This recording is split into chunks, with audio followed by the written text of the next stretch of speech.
Oh Lord.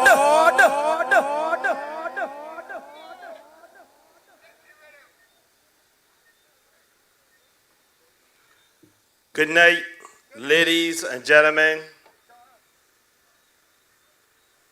It is great to be back here in Charnocks, and I hope you can take a pause from whatever you're doing to listen tonight as I try my best to not only articulate how we got here, where we are, and where we are going. And let me begin by saying that I was most amazed today when I saw a clip with the Prime Minister telling people to don't vote because the vax. Now, 3.5 years ago, many of you were vaxxed with the Dems and stayed home. Many of you were vaxxed with the Dems and voted for the Barbados Labour Party. So if it was okay 3.5 years ago to get vaxxed and don't vote for the Democratic Labour Party candidates, it can't be any worse if you're vaxxed now and vote for the Democratic Labour Party candidates. But see, that's the kind of leadership that has wormed its way into the fabric of our society. A look at the two major political parties on this island, you will find two women at the helm. One clawed her way to leadership. One took up the reins when things were bad in the party. One divided to conquer, and one united and lifted up. So the choice really, as far as leadership goes, is what is your concept of leadership? It was not any on the Democratic Labour Party side that referred to Ms. Motley as a despot. It was in fact a man who tried to mentor her, who she then undermined and undercut, that said it. And you all know that I am talking about Owen Seymour Arthur. May he rest in peace.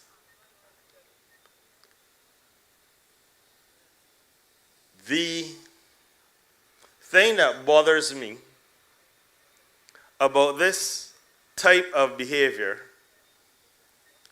is this tendency to believe that they are an elite bunch and that only reason anyone should get their vote is because of who the mother, the father, the sister, the aunt, the uncle, or the dog were. That is the belief that they hold. That is why, during the by-election recently gone, they talked about political pedigree. And I understand that there are some on that side whose parents have worked within the parliamentary system, who have served Barbados. And I will not take that away from them. But how dare they think that that qualifies them for a seat? In 2004, Dr. David Estwick asked me to be a candidate. And I told him that I do not believe that my personality and lifestyle made me suited to be a candidate. He approached me again in about 2006 and asked if I had changed my mind and if I would consider running for St. Philip South. And I tactfully declined, and I was glad to see that my friend Adriel took up the mantle. As recently as 2017, when it became apparent that a certain individual was not going to contest the 2018 election, I was in Hoodie's bar getting some sauce with my other half. Works great for us because she's a vegetarian, so she's take the breadfruit, I get all the pig. And the dog came in there, we sat down and had a few beers. And he asked me once again to consider being a candidate. In fact, that Saturday he said to me he would come at my house, pick me up Sunday morning, and we would go to Mr. Stewart's house and tell him that we should try to make me the candidate for St. John. And once again, I declined.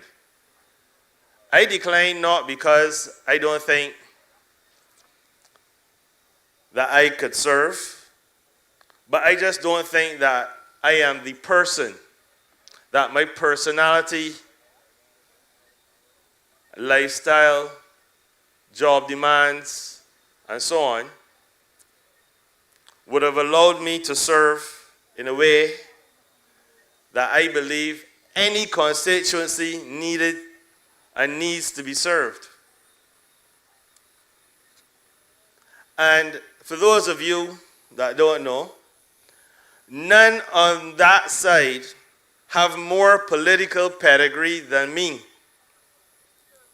You only have to look at the founding members of the Democratic Labour Party, and you will see Mr. Harold Springer, my uncle, J.B. Springer Sr., my grandfather, and of course, my father, J.B. Patsy Springer.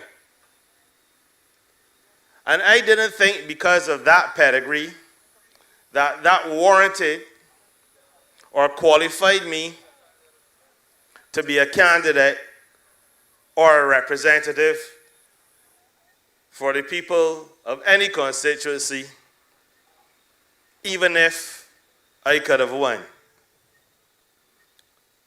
But that is the difference between the Democratic Labour Party and the Barbados Labour Party.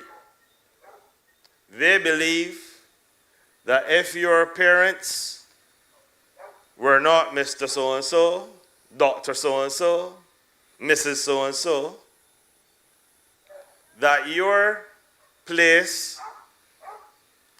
was not at the head table, but somewhere in the back, getting the leftover scraps while they devoured the whole hog. Ladies and gentlemen, this is an opportunity, unexpected by many, to send a message to them that we can take someone that went to Princess Margaret, someone that went to what is now Graydon City Secondary School. We can take someone whose father was a plumber, a mason, a gardener, a messenger,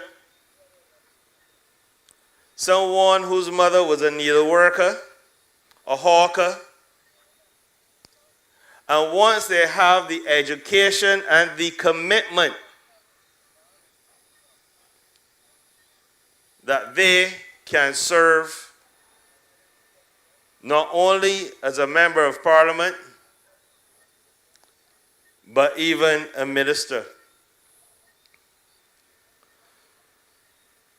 And these are the things that I would like you all to understand about the fundamental differences between the two organizations. Now, don't get me wrong. I'm not going to get out here tonight and say that everything the Barbados Labour Party did was bad or wrong, because I don't remember ever seeing the devil on their platforms. And I'm not going to get out here tonight and say that everything the Democratic Labour Party and its candidates did was right, because I never saw Jesus on the platform either. We are all human. We make mistakes. We made a mistake in May 2018 of giving a motley crew of political elitists carte blanche run through Parliament, and now we have a chance to correct it. You know, social media is a very powerful tool. And every day, Facebook, Instagram, YouTube is being flooded by a lot of political information, misinformation, jokes, pictures, and videos. And I would tell you, look at them, have a good laugh, if they're funny. But one of the things that came across was a friend of mine who posted that he did not want to hear all the name calling and finger pointing and that kind of behavior. And most of those people that commented were very quick to jump on Ms. Armstrong for the comment she made, which I honestly did not hear, but I understand she apologized. But these same BLP supporters jumped up and cheered when Kerry Simmons talked about a rat boxy fella. These are the same ones that jumped up and cheered when Dwight Sutherland referred to Dr. Esther Bayer as a nanny goat.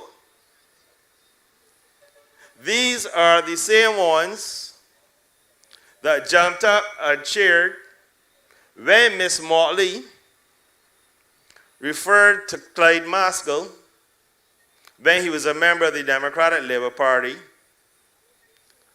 as only Malik with teeth. Now, I don't know what Malik did to offend the poor woman. And I agree with them. There's no place in today's politics for those kind of degrading and vulgar statements. There is no need for any member or any political platform to talk negatively about someone's parents,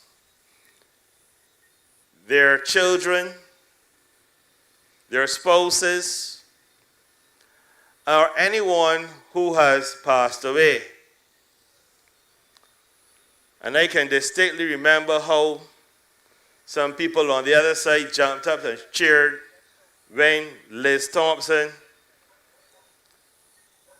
made a very unpleasant comment about Cammie Tudor. And these are the same people that jumped up and cheered when Barney Lynch had the audacity to get on a platform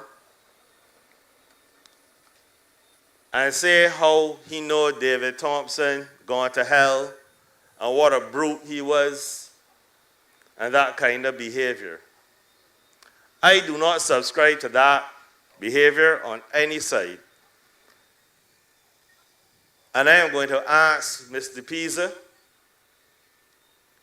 to muzzle any candidate on this side, reprimand them, and demand an apology for any that go down that road.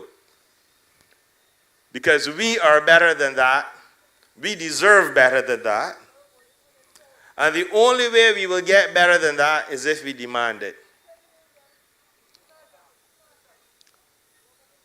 Now, how did we get to the position we are in? One of the things that the current administration did, hopefully the outgoing administration, was shortly after coming to office decide that they want to restructure the Barbados debt. And they did this, firstly, by writing off the debt owed by government to the NIS to the tune of over $1 billion. Then they took government bonds and treasury notes and reduced the interest rate from as high as 7.5% on some bonds, as low as 3.5% on others, to 1%. And some pensioners were fortunate; they were able to get back some of their principal, if not all, over a period of time, piecemeal, month by month, a little check. But you know, if you expected to have X amount of money a year in bonds, and you were going to use that money and interest from these bonds to prepare the roof, fix the car, or whatever your needs may be, pay the land tax, that income was now going through the adders. And one of us understand that was not only the people that had bonds, it was the businesses and the banks, the national insurance scheme as well. And as a result of that action, if one wanted to borrow some money and had some government paper you wanted to use as collateral, you could have gone to the lending institutions across the island, any of the banks or other private institutions, showed your collateral and borrowed money using that. We were able to do that up to 2017. I know this for a fact, because my old lady was able to lend me one of her treasury notes to get a loan to buy some equipment. In 2019, I went to the same lending institution with the same treasury note or bond in an attempt to borrow some money to buy some equipment. And the lady looked at me and asked me if I was joking. That because of the interest rate and the devalued trading property of the bonds and the fact that the lending institution for which she worked had already taken such a massive hit, there was no way they were taking any more government paper as collateral. The effect of this was that recently the government of Barbados tried to raise some money by using government bonds on the private sector, and guess what? They struggled to get them sold. But you see, that is because they wanted to make the debt picture look good. What they did not realize is that what they were doing with the Bert program, and I believe Bert should go back to Sesame Street with the three Muppets that helping her, they decimated the bond's value And they shook to the core the people of Barbados who would have gladly purchased them 3 years previously.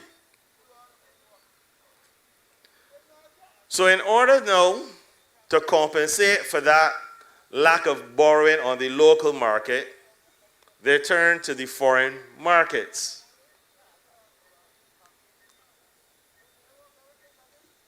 But what everybody knows is that if you borrow in Barbados dollars, you can pay back in Barbados dollars. But if you borrow in US currency, well, you have to pay back with US currency. So what that means is that what little foreign exchange we have coming into the island can only be used to pay debt,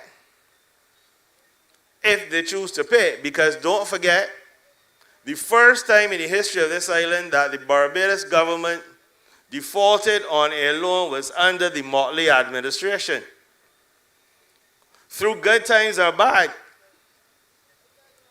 And then he said, Errol Bolton Borough administrations never defaulted. Tom Adams' administration never defaulted. Bernard St. John administration did not default. Neither did Sandiford, Thompson, Arthur, or Stewart. The only administration that failed to meet their loan payment obligations was the Barbados Labour Party administration under Miss Motley. And what is this government that like? I understand that it is somewhere in the vicinity of $850 million. And what that means is that each and every one of us, man, woman, child, pensioner, unemployed, working, have a piece of that debt. Now, granted, the debt is not due to pay in any time soon. But understand, it is not just us adults today that will have to face that debt. It is our children, well, one of children and one of grandchildren. Not me, I ain't got none. According to my friend Jonathan, I allergic to children. But the truth is, I like children, other people's. I could play with them, spoil them, and get it back. So understand this. Your children's future has already been compromised by a foreign debt that is growing at a more than an alarming rate. It is absolutely terrifying. Now, you all have a choice. You all could decide that you all would rather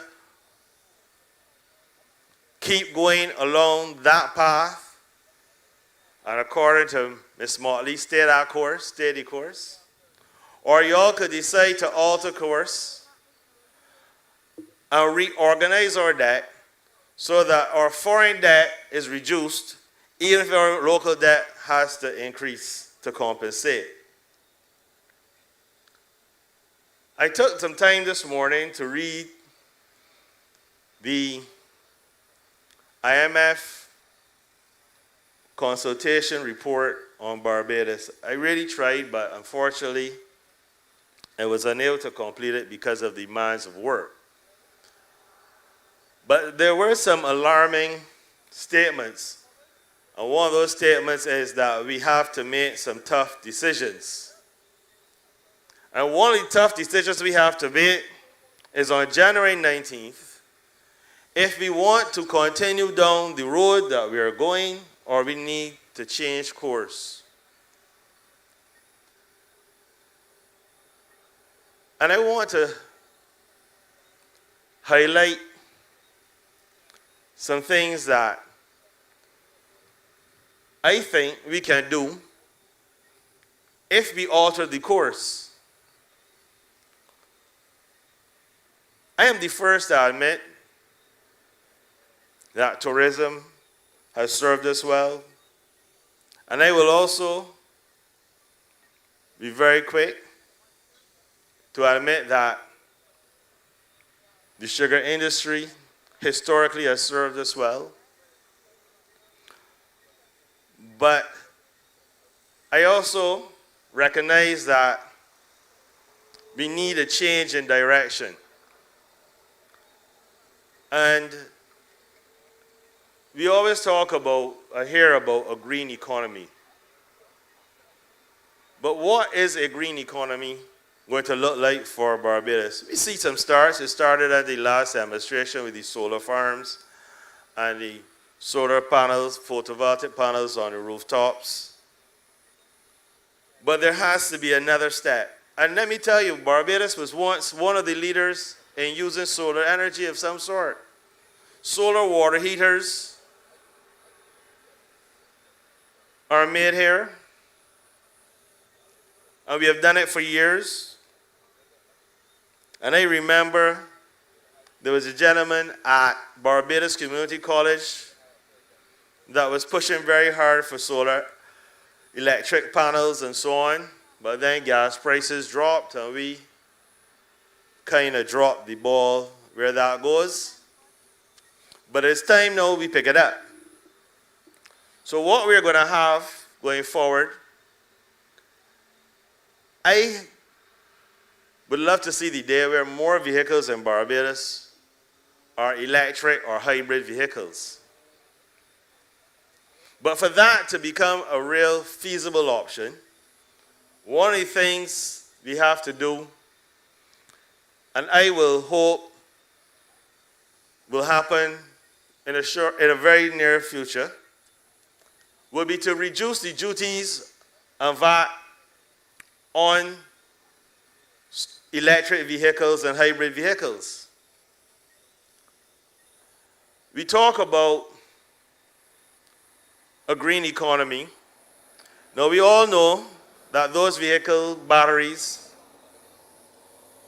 have a finite lifespan. They don't last forever. But those batteries are actually battery packs. And they can be recycled, reused, and repurposed for other forms of energy when they're no longer suitable for use in electric vehicles.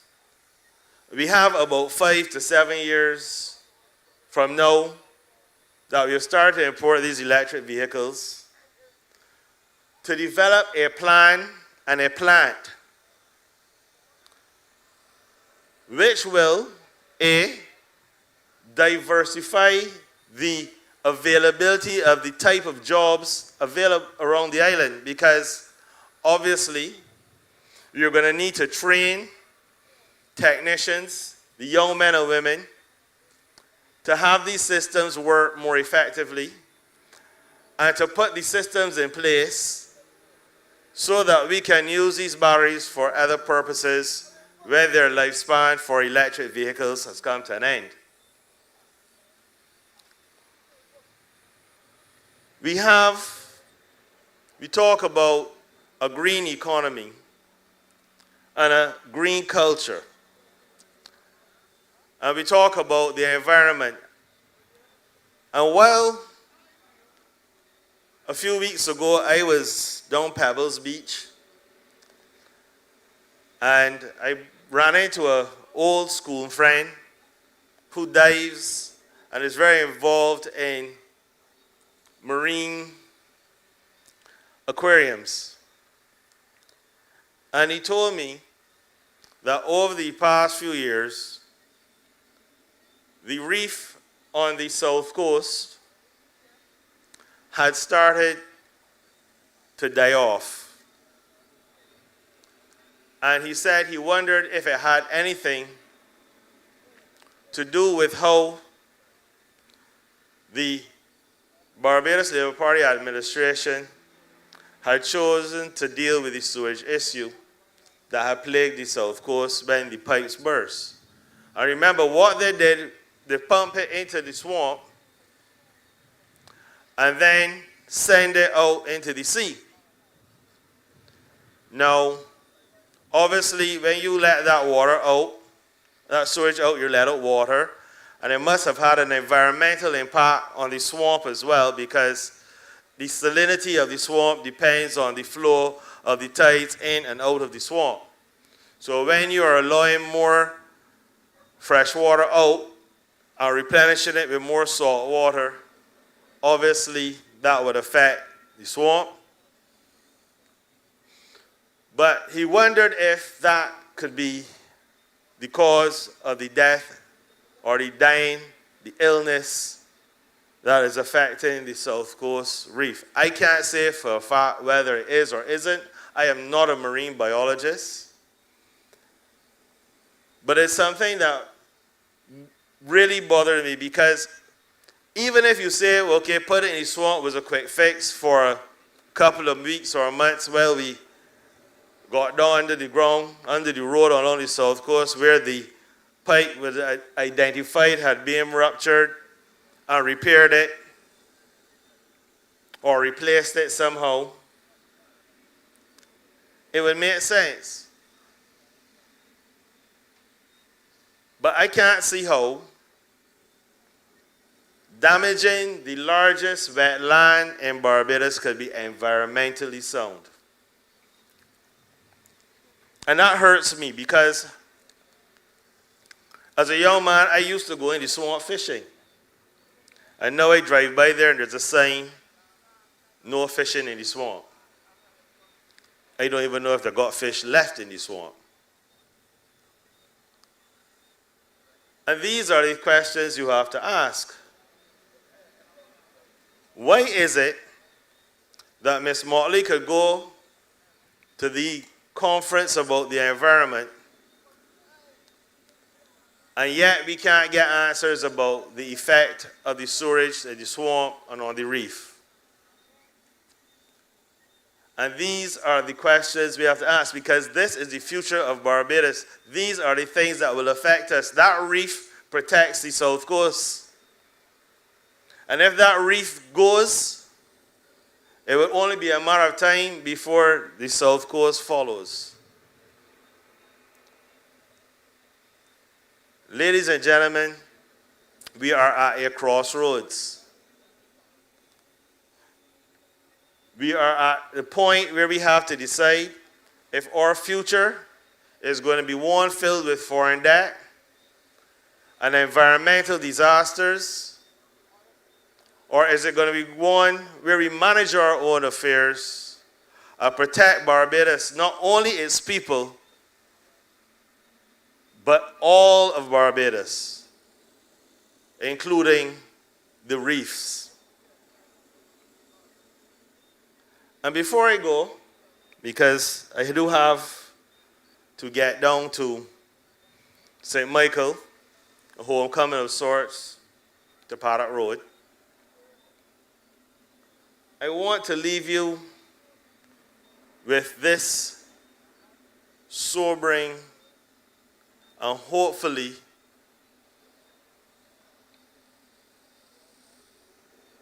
emphatic point.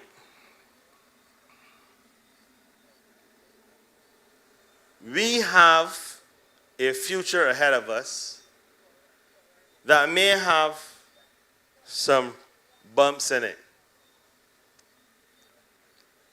And I am, for one, not going to get out here and spit in the soup, because we all have to drink from it. We all have to decide which way we want to go, how we want to get there. Do we want to get there with an administration that has chosen to victimize nurses that were supposedly heroes 2 years ago by not paying them? Do we want to go forward with an administration that feels some pretty silver dollars as a token of appreciation in some great achievement? Do we want to go forward with an administration that wants to pay its debt with government bonds at 0% interest, an IOU for an IOU?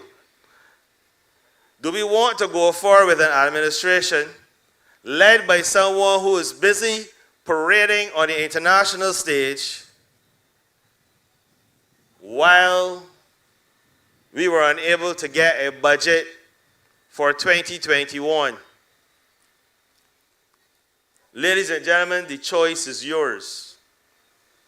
You can go that road, or you can go the road of a party that built more low-income housing in 1 year than the current administration built in 3.5. We can go the route of an administration that wants to remove the foreign exchange tax on credit card purchases.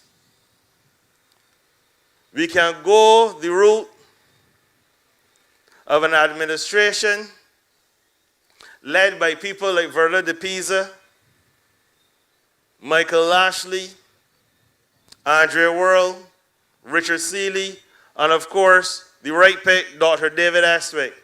Ladies and gentlemen, the choice is yours. I can't tell you all where to vote or who to vote for. I can only lay a case for what I see as the issues facing Barbados and ask you to think about it. And when you make that decision, go to the polls and place your X next to the candidate who you believe represents your interests, represents the greater interests of Barbados. And I could tell you this, I know that on January 19th, I will be at Princess Margaret School at 5:30 in the morning, because I am going to make sure I am there early to place my X for Dr. David Estwick, and hopefully you all will join me. And in the late hours of January 19th or the wee hours of January 20th, he will become the duly re-elected representative for St. Philip West. Thank you and good night. I know Dr. Estwick from time a little boy. His family, everything, he was a good family. He come along poor, but he had pride, And from small, he always liked people. The doc is my man for years. Always was, always will be. You can go to the doc for anything. He'll be there for you. Yes, I want Dr. Estwick to get back in, because he was always nice to us when he was in, not we alone, the whole neighborhood. So he deserved back his seat that he was being robbed off. You know that. But otherwise, he's good. I know he become a man and doctor. He help people. Also know he's a politician. He help people more. Because the last gentleman that was running, he never went to nobody's house. No, he never walked around to let you know that he's running. No, nothing like that. So Dr. Estwick deserved back his seat. And vote X for David Estwick. I tell it to everybody. It is Estwick, more Estwick, frontward Estwick, and back Estwick. Vote for the doc. He is the man for you. Always for you and always for us. That is enough.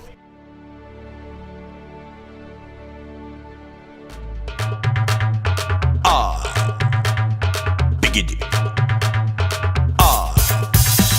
The best pick is Estwick. The best pick is Estwick. The best pick is Estwick. Tell me who's the best pick. To the residents of St. Philip West, and to everyone within the sound of my voice. I am Julia Wood-Brathwaite, and tonight I am here to address the persons of St. Philip West and Barbadians generally on some of the issues confronting us. Tonight, I have to say to you that I am deeply troubled about the state of affairs of our fair land, Barbados. I must say to you tonight, and I ask you, I implore you, not only to listen to what I have to say regarding the International Monetary Fund Article 4 Consultation of Barbados, but I implore you to Google it and have a read of it for yourself. According to the IMF report dated December of 2021, it states that the total disbursements to Barbados between May 2018 and December 2021 is a whopping $425 million US, approximately 850 million Barbados dollars. Ladies and gentlemen, what is even more troubling is that the IMF report of December 2021 speaks to the fiscal adjustment that must be made by Barbados in short order if we are to sustain the debt. Ladies and gentlemen, the debt, Barbados' debt, moved from $1 billion at May 2018 to $2.6 billion. But what is even more troubling is that the IMF report of December 2021 states that Barbados, the authorities will have to compensate the short-term fiscal accommodation, listen carefully, ladies and gentlemen, with higher primary surpluses. What is expected of us is that we would move from the deficit position that we are in to a position of surpluses. What the people of Barbados are asking us and what they want to hear from our Prime Minister is how, in conditions of economic uncertainty, uncertainty surrounding the tourism arrivals, and uncertainty surrounding the students at Ross University, how do we plan in short order to get from a position of deficits to a position of surpluses? The report also states that to create the fiscal space that is needed, listen carefully, ladies and gentlemen, transfers to the state-owned enterprises needs to be reduced. Let me explain. Places like National Housing Corporation, Transport Board, and other statutory corporations receive from the government funds to help them run the corporation. Ladies and gentlemen, what the IMF report of December 2021 is saying is that those transfers must decline. The report further states that there must be cost reductions at the state-owned entities. Places like Sanitation Service Authority, the National Petroleum Corporation, the Caribbean Broadcasting Corporation, the National Housing Corporation, and the Transport Board. What they're saying is that the expenditure of those corporations must be reduced. As we travel across Barbados, as we travel across St. Philip West, what people are asking us, what people want to find out from our Prime Minister is what form the cost cuts will be.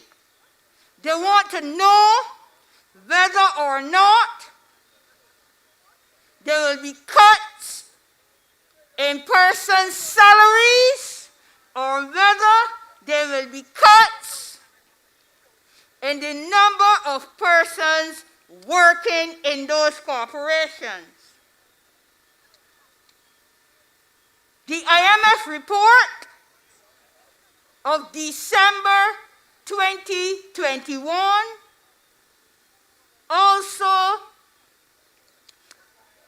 suggests that there will be mergers and divestments at the state-owned entities. What persons are asking us as we traverse Barbados, and what the persons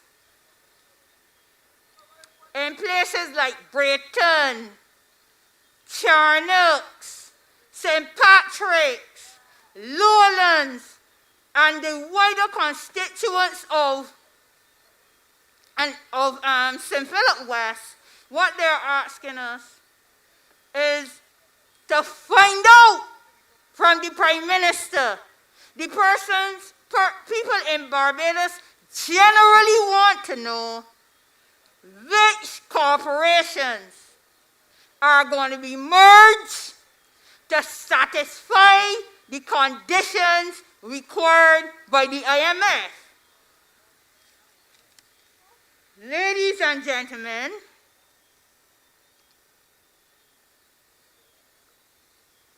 what persons are also asking us is whether or not to satisfy the conditions of the IMF and to service the debt, whether or not there will be increases in taxes and whether there will be increases in levies or whether there will be additional levies. Persons want to find out from the Honorable Prime Minister whether there will be increases in bus fares, whether there will be increases in water bills, and whether or not there will be increases in land taxes. Ladies and gentlemen, constituents of St. Philip West and Barbadians generally, the IMF report, please listen carefully. The IMF report of December 2021. It states the directors, that is, the directors of the IMF, emphasize that the medium-term fiscal consolidation should be supported by reform of the state-owned entities, the statutory corporations. Ladies and gentlemen, what the people of St. Philip West and what Barbadians in general are asking us, what we want to find out from our Prime Minister is what type of reform is going to happen at the state-owned entities. Barbadians also want to know what are the government plans. They want to know what are the government plans to create employment opportunities for our people. Ladies and gentlemen, another item that this IMF report of December 2021 speaks to, and I now ask the pensioners of St. Philip West, the pensioners of Barbados in general, to listen carefully. The report says that the authorities, meaning the Barbadian authorities, plans to reform the pension system and introduce a fiscal rule. Ladies and gentlemen, and that plan, according to the report, that is the IMF report of December 2021, according to them, will also support the debt sustainability. As we travel around Barbados, persons are asking us, and as we traverse St. Philip West, persons are asking us to find out, and they're saying to us they want our Prime Minister to tell us what plans were made with the IMF regarding the reformation of the pension system. Persons want to know whether or not people receiving non-contributory pensions will continue to receive non-contributory pensions. Persons also want to know whether their pensions will be cut. For example, if you receive, let's say, a pension of $1,600 a month, persons want to know if that pension will be reduced. The other thing that persons in St. Philip West and persons in Barbados generally are asking us is whether or not there will be a cap to the maximum amount of pension a pensioner receives. Let me explain. There are some pensioners who get over $3,000, $4,000, $5,000 a month. If in this pension reform, the decision is taken to reduce or to cap the pension, let's say to $3,000, any person who currently receives over $3,000 will be disadvantaged. The other thing persons want to know, apart from what kind of pension reform, there will be generally. Persons want to know whether or not there will be any increase to the age at which a person is eligible to obtain pension. Ladies and gentlemen, I want you to remember that it was the Barbados Labour Party administration that changed the age at which a person is eligible to attain pension from 65 to 67. Remember that. When Ms. Kay McConney come to your doors asking for a vote, ask her, what is this pension reform that the IMF report of December 2021 speaks to? She said no. She was a member of the last cabinet. And if the IMF report says that the authorities agree, she should be able to tell you what was the agreement with the IMF regarding pension reform. Ladies and gentlemen, people of Barbados want also to know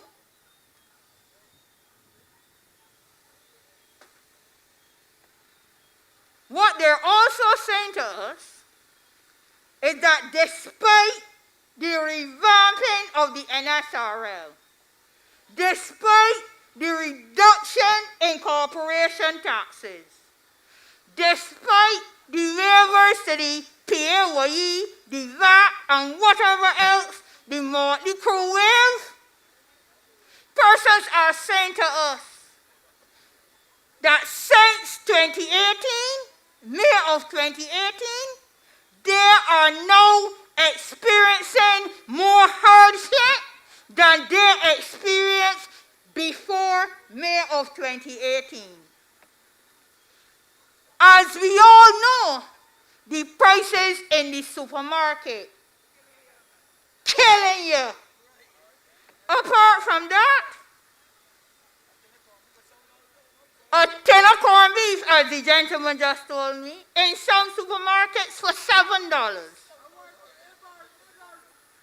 A tin of tuna moved from $1.99 to $2.75, and in some cases more than $3. Lazy $3.59. Thank you. The people of Barbados who have not yet received their severance payment from the first lockdown, you know, when the hotels had to close, etc. There are some people, not only in the hotel industry, in many other industries, who have not yet received their severance. And when we traverse Barbados, the people are asking us a number of questions.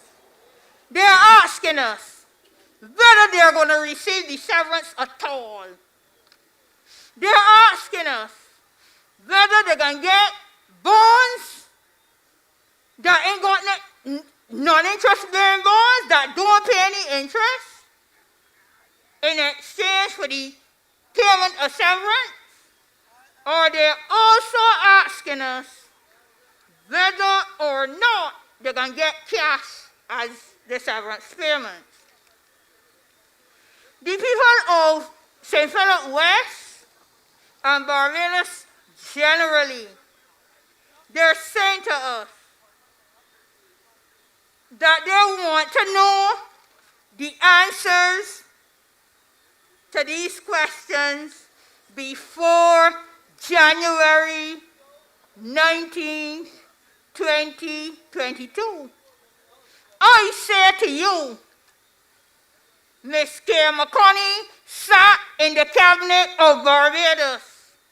And if the IMF report says to you that the authorities agree to mergers and divestments at the state-owned entities, that they agree to pension reform and that they agree to cuts in costs at the state-owned entities.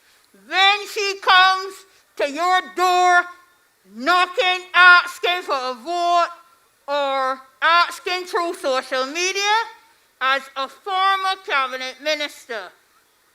This report is dated December of 2021.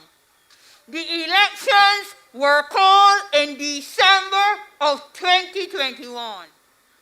The date of the report is before the date the elections were called.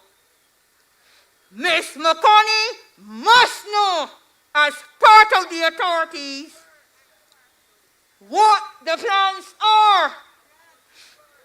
Tell her to discuss them with you and let you know what the plans are for the state-owned entities and what the plans are for pension reform. Another thing that people are asking us generally, you know, things are hard. Things are hard. Many people are unemployed. People are wondering and they're asking us, when will I be able to earn a living in this fair land of ours again? People are also saying to us, I really don't want my child to sweep alongside the road, nor clean up any bush after I sacrifice and send my child to university. People are telling us it was real hard. And now that some of those children graduated and expecting to start to build some kind of future to help the parents who made the sacrifices, lo and behold, no jobs for them. Only sleeping alongside the road. Let me say something. There's nothing wrong with sleeping alongside the road. Somebody has to do it. But that must not be the only kind of employment that is provided for all people. Ladies and gentlemen, what people are also asking us, and they want to find out, and I beg you, when Ms. McConney comes to your door asking for the vote, ask her, those of you who are unemployed, ask her, when my unemployment benefits run out, I can't see how I can pay my mortgage. I don't know how I'm going to make my car payment. As a matter of fact, I don't even know whether I'm going to be able to put gas in the car.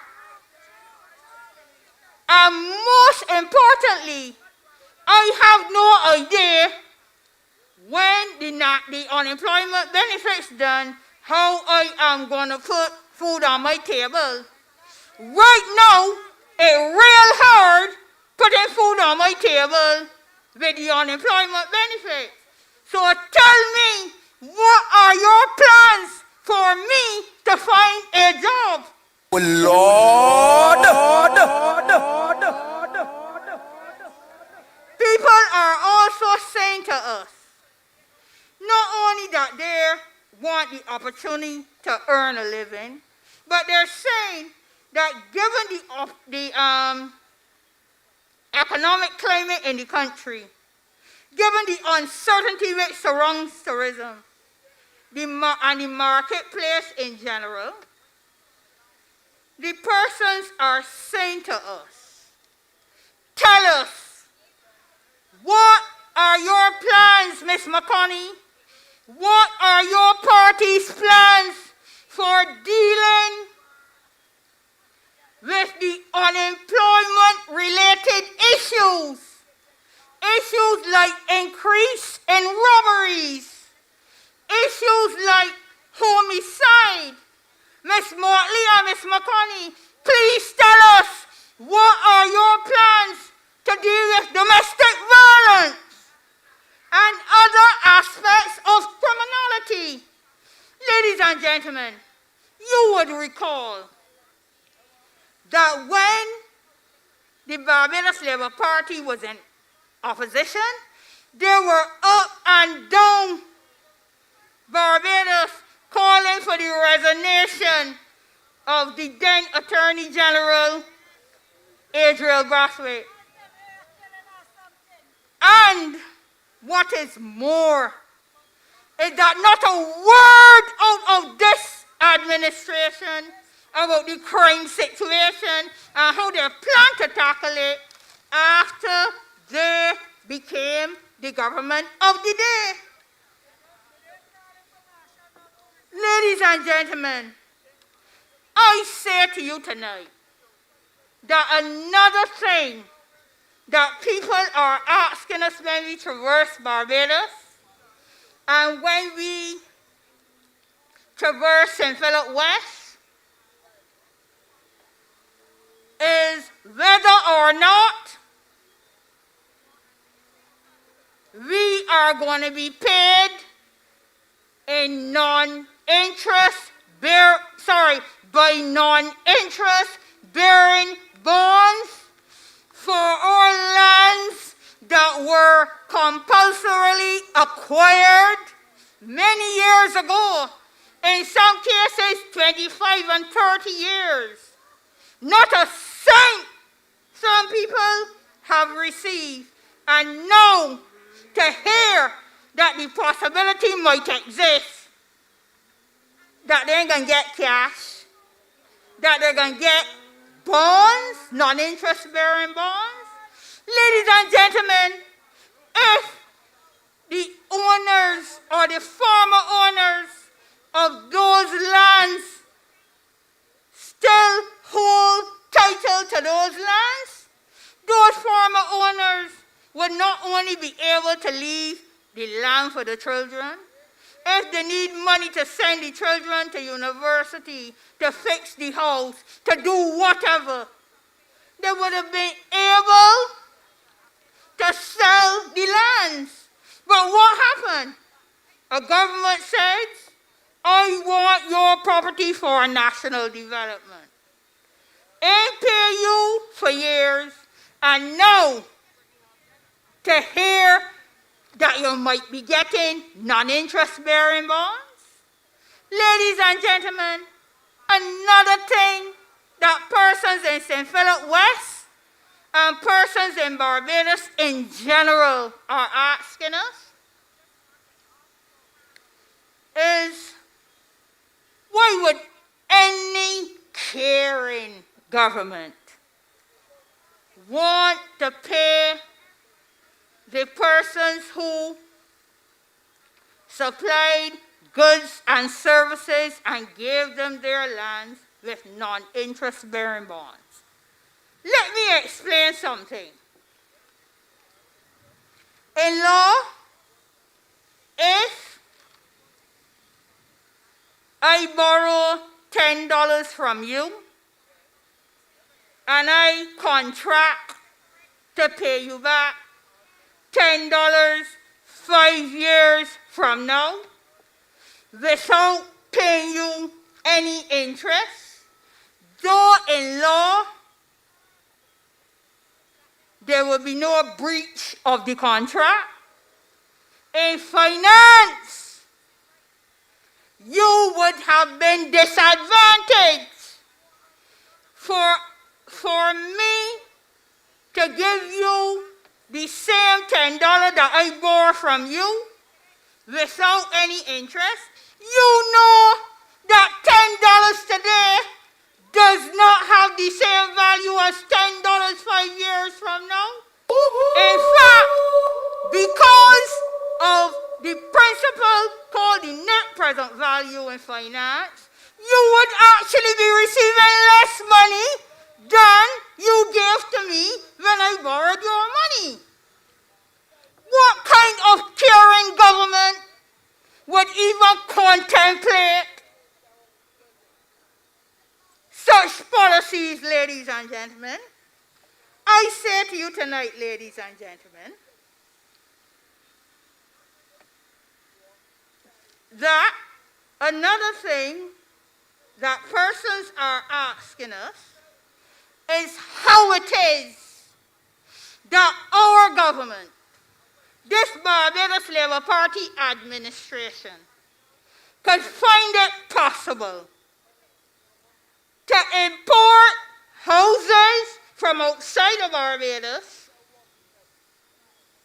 provide employment for carpenters, masons, and other artisans outside of Barbados, while our carpenters, masons, laborers, and other artisans are here sucking salt.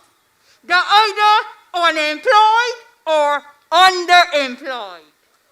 And you told those laborers, those carpenters, those masons back in 2018 that you cared and that you were going to provide work for them. And in their numbers, they went to the polls. They did not only give you the government, they gave you everything. Then for you to slap them in their face, but in their faces by by providing work for artisans outside of Barbados while our people are here suffering severe hardship? What kind of care is that? Ladies and gentlemen, I say to you tonight,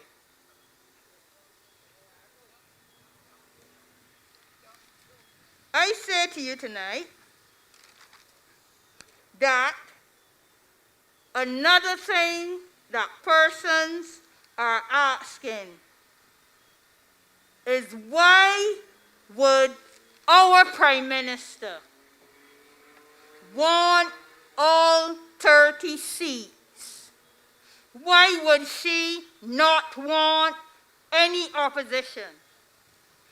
People are also asking us if the calling of this election is in any way related to the policy prescription suggested in the IMF report of December 2021.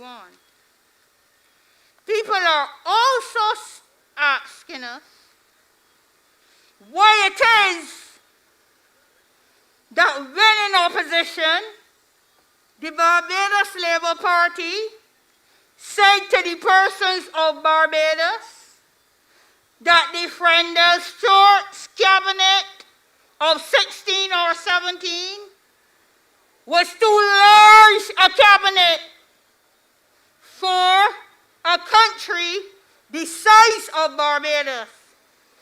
But when they gained the reins of power, they increased the cabinet to 26. Not only did they increase the cabinet to 26, but they engaged a whole set of consultants. And they said to us, many hands make light work. I ask you tonight to weigh in to determine whether the load is any lighter based on some of the things the IMF policy report of 2021 suggests as policy to come. The other thing that persons are asking us when we traverse Barbados is how comes it that this caring government would say to us that early in the new year, we are going to be able to have some say on the kind of Republican Constitution that will obtain in Barbados. But rather than have such discussion, which we were looking forward to, you call an election. The other thing that persons are also asking us is how comes a caring government would say to us that there will be no calling of an election in the midst of the pandemic. But not only in the midst of the pandemic was the election called, it was also called at a time when we had a new variant called Omicron. I ask you, and people are asking us, what kind of care is that? I say to you tonight that on the last occasion you had the opportunity to vote, that is May of 2018, you gave the Barbados Labour Party a mandate for 5 years. Pray tell me, and persons are asking, why is it that our Prime Minister would come and say she needs a new mandate when she already had a mandate for 5 years? There was no need to call an election. Ask her why she called it. Ask her if it has anything to do with what is in the IMF report. Ask her and ask Ms. McConney when she comes to your houses, what are your plans for the statutory corporation? I also say to you that this election is a very serious election. I say to you tonight, not only to go to the polls in your numbers, make sure your social distance, carry your own pen, and the other thing that I want you to do is to go early. I also say to you tonight, ladies and gentlemen, that your choice in this election is quite clear. Your choice in this election is, as the legal luminaries would say, pellucidly clear.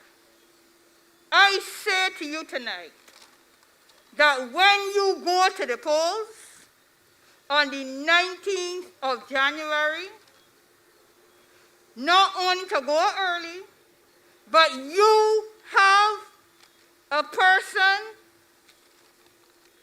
in Dr.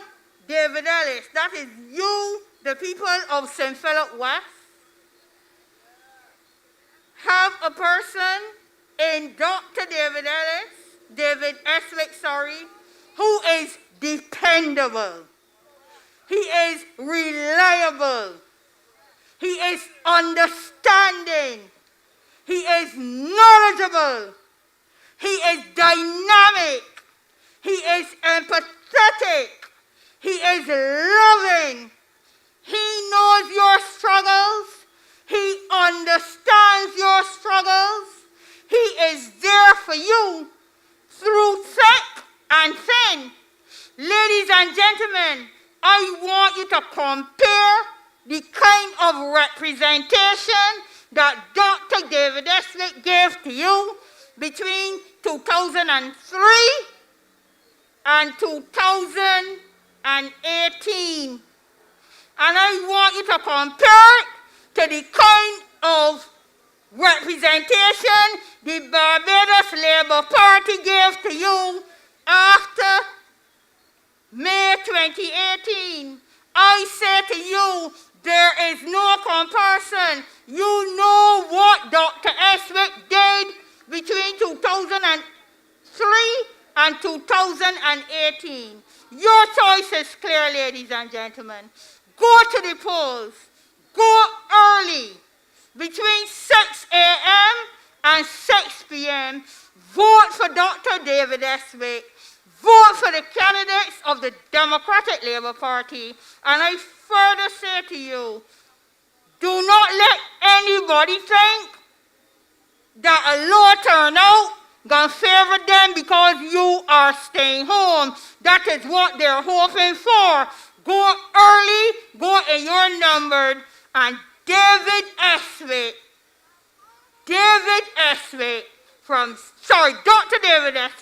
from 6 in the morning to 6 p.m. Thank you, God bless, and good night.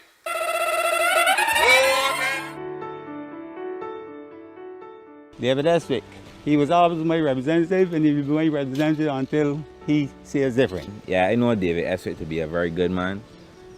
I met him personally, and the conversations we had really showed me that he's a man that willing to do for anybody that could help bring up the South the same way. You understand? Yes, he's always for the constituents, and he's always for all. He's very vibrant, and again, you can talk to him, you can get assistance from him. He's good for the constituency, for Barbados, and for all. He used to always look out for the people. Like, anytime you get to read, he would never say no. That's one thing for sure I know as growing up.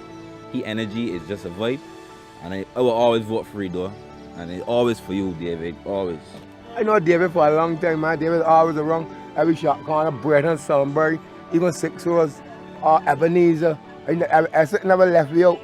Get you anything at all. You can't be hungry around Mr. Eswick. David is a proper man. He's good and awful around the fellows. And he was ever a proper man to the fellows in the Constituency. Every time he lets you come, David are retired. David are retired. David are retired. David are retired. I know David from the time he was born. He has always been very progressive, knowledgeable, and caring. I, Keith Allen, is always for you, David. Always for you. Always for you. Always for you. Always for you. Always for you. Always for you. Always for you. Always for you. David Eswick. Always for you, David Eswick. Jesus. Good night to the persons in the surrounding areas. For square, all those who are hearing in my voice. I am here to endorse the re-election. Not the election, the re-election of Dr. David Eswick as the representative for St. Philip West. Those of you who are following us on the World Wide Web, on the Instagram, on Facebook, on YouTube, good night to you. Good night to members of electronic and print media, and also a good night to the detractors of the Democratic Labour Party. A very good night to you too. You have seen, as I tell you before, once this election gets closer to the wire, you're going to see the attacks. The Barbados Labour Party is now concentrating on the candidates of the Democratic Labour Party while we are addressing the issues they are attacking us. And it started with me because I have exposed the scandal with the importation of the houses from China. So they have started cutlass sharpened on both sides. But I am not worried. You all know Jetta. Whether you have a hurricane to my right, a storm to my left, a great white in front of me, and a tiger or a lion at the back, I will defend myself. I was never afraid of them. I made my first political speech for the Democratic Labour Party as a student of Princess Margaret Secondary School in Fifth Form. So if all these years that I stood up in the face of Tom Adams as a young schoolboy, myself and Don Villenis, and I stood up in the face of Owen Arthur, do you think that Mayor Motley and her crowd could run me out of Barbados? A wolf in sheep clothing? A wolf in sheep clothing? And they don't understand that sometimes to catch a wolf, you got to tie the bait to a tree. And that is what we are doing. So my friends, you have in K. McConney. So we are going to have a discussion tonight. I am not making any political speeches. You're not going to hear me delivering on finance and economics. If I want to, I can do it eloquently and efficiently and confuse you. But I'm not going to do it. I want to have a conversation, as I have been doing since elections were announced, with the people of Charnocks and those following us on the World Wide Web about the state of Barbados and why on January the 19th we must behead a monster. A monster was created in this country. Don't let us pretend that it isn't happening. We have a monster. And the monster must be beheaded. And we are going to behead that monster with a vote. That is what we are going to do. So you have K. McConney, who spent all of her life outside of Barbados, don't know where Charnocks is unless somebody shows her. If she comes through that airport and you tell her go to write up the word Charnocks, she don't know. Now near retirement age, a friend of the Prime Minister undermined John King. You know who was sad? We got some undermined John King for a seat, you know. This is the Prime Minister friend who came into Barbados in 2018. But the Prime Minister is telling you she has all of these skills, all of these qualifications to manage a constituency that you cannot even identify on the map of Barbados.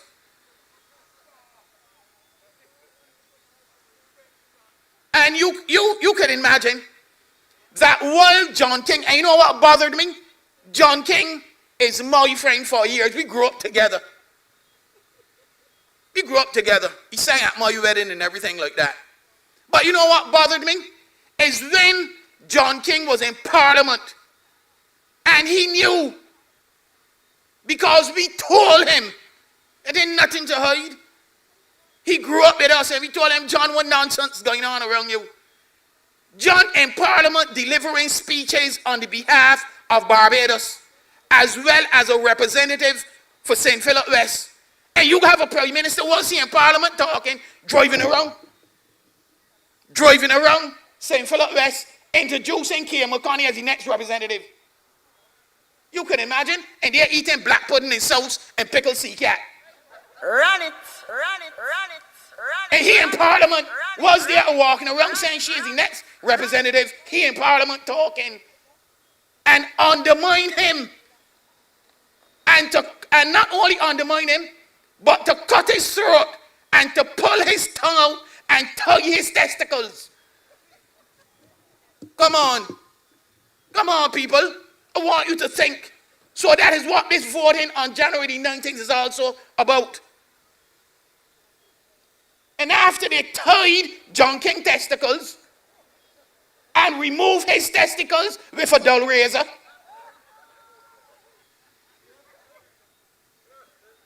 they put him in the Ministry of Finance, calling it culture. Listen, let me tell you something to you. There is nothing in the Ministry of Finance called Minister of Culture. You got to be mad. Oh, Lord. You got to be sick. You got to be sick. Well, I was around the Ministry of Finance, and I always say to the people of Barbados, the only Prime Minister that I haven't worked under was Grantley Adams. You better believe it. every prime minister in Barbados I worked under or had some direct relation to. So I know if you are not doing economics or finance or something, you have no right in the Ministry of Finance. But they put John King in there and then says, oh, you know what it is? It is what you would term a minister for culture. Come on, man. Come on. And now that they have him there as for Minister of Culture, nothing happened. And you can imagine when you ask Kay McConney, what are her plans for St. Philip West? She said to you, oh, you know what is my plans? Remove Princess Margaret Secondary School, relocate it, and put it in the industrial park, and build a medical center for the Chinese, and nothing more than an academic clung. Now tell me, how could you relocate such a massive plant like Princess Margaret Secondary School and put it into the industrial park next to Marshall Trading? You can put it between Marshall Trading and Carter's. You can put it where they had the prisoners relocated when Glengarry burned them. Princess Margaret School is one of the biggest facilities in Barbados. I went to school there, proud of it. And if I had my life to live all over again, back through the gates of Princess Margaret.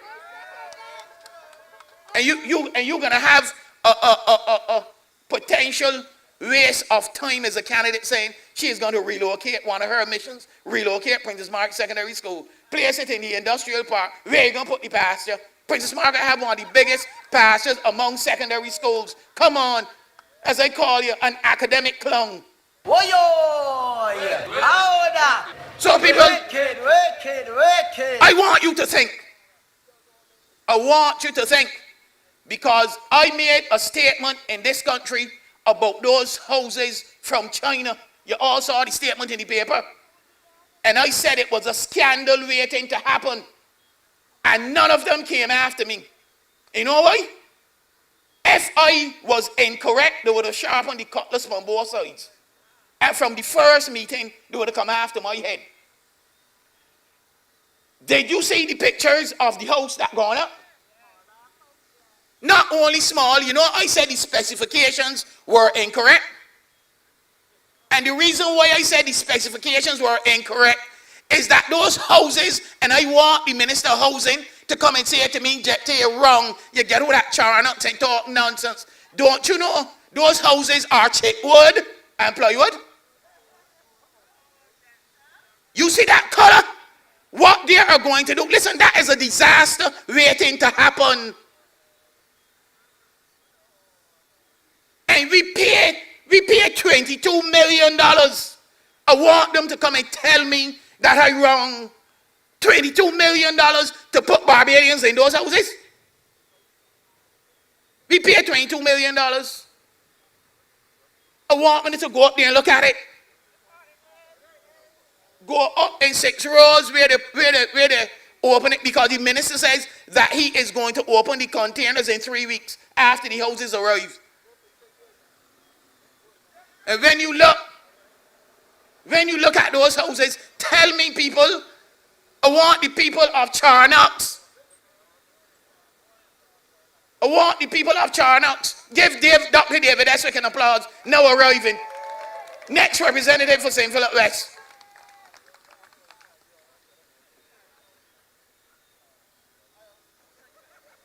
So, as I said, they are saying, you could imagine that we are going to put Barbadians in those houses. And that is what this government is all about. So I am glad I'm here tonight at Charnocks, so that the residents at Charnocks who work at the airport, the people, the red caps, the taxi drivers, the maids, those who work at the check-in counters that live in Charnocks and the surrounding areas, to know that at the end of the day, and you can say, Jack, to tell you, a Chinese company is going to end up managing that airport. It will no longer be Barbados Airport, and I'm going to tell you why. The Minister of Tourism, Lisa Cummings, and when Curry Simmons was the Minister of Tourism, as well as the Prime Minister. You know, they asked her a question if the Chinese are going to manage the airport or a Chinese company. And she says, a long chops, a short chops, or no chops at all. Oh no. The Prime Minister evening words do not match with her morning words.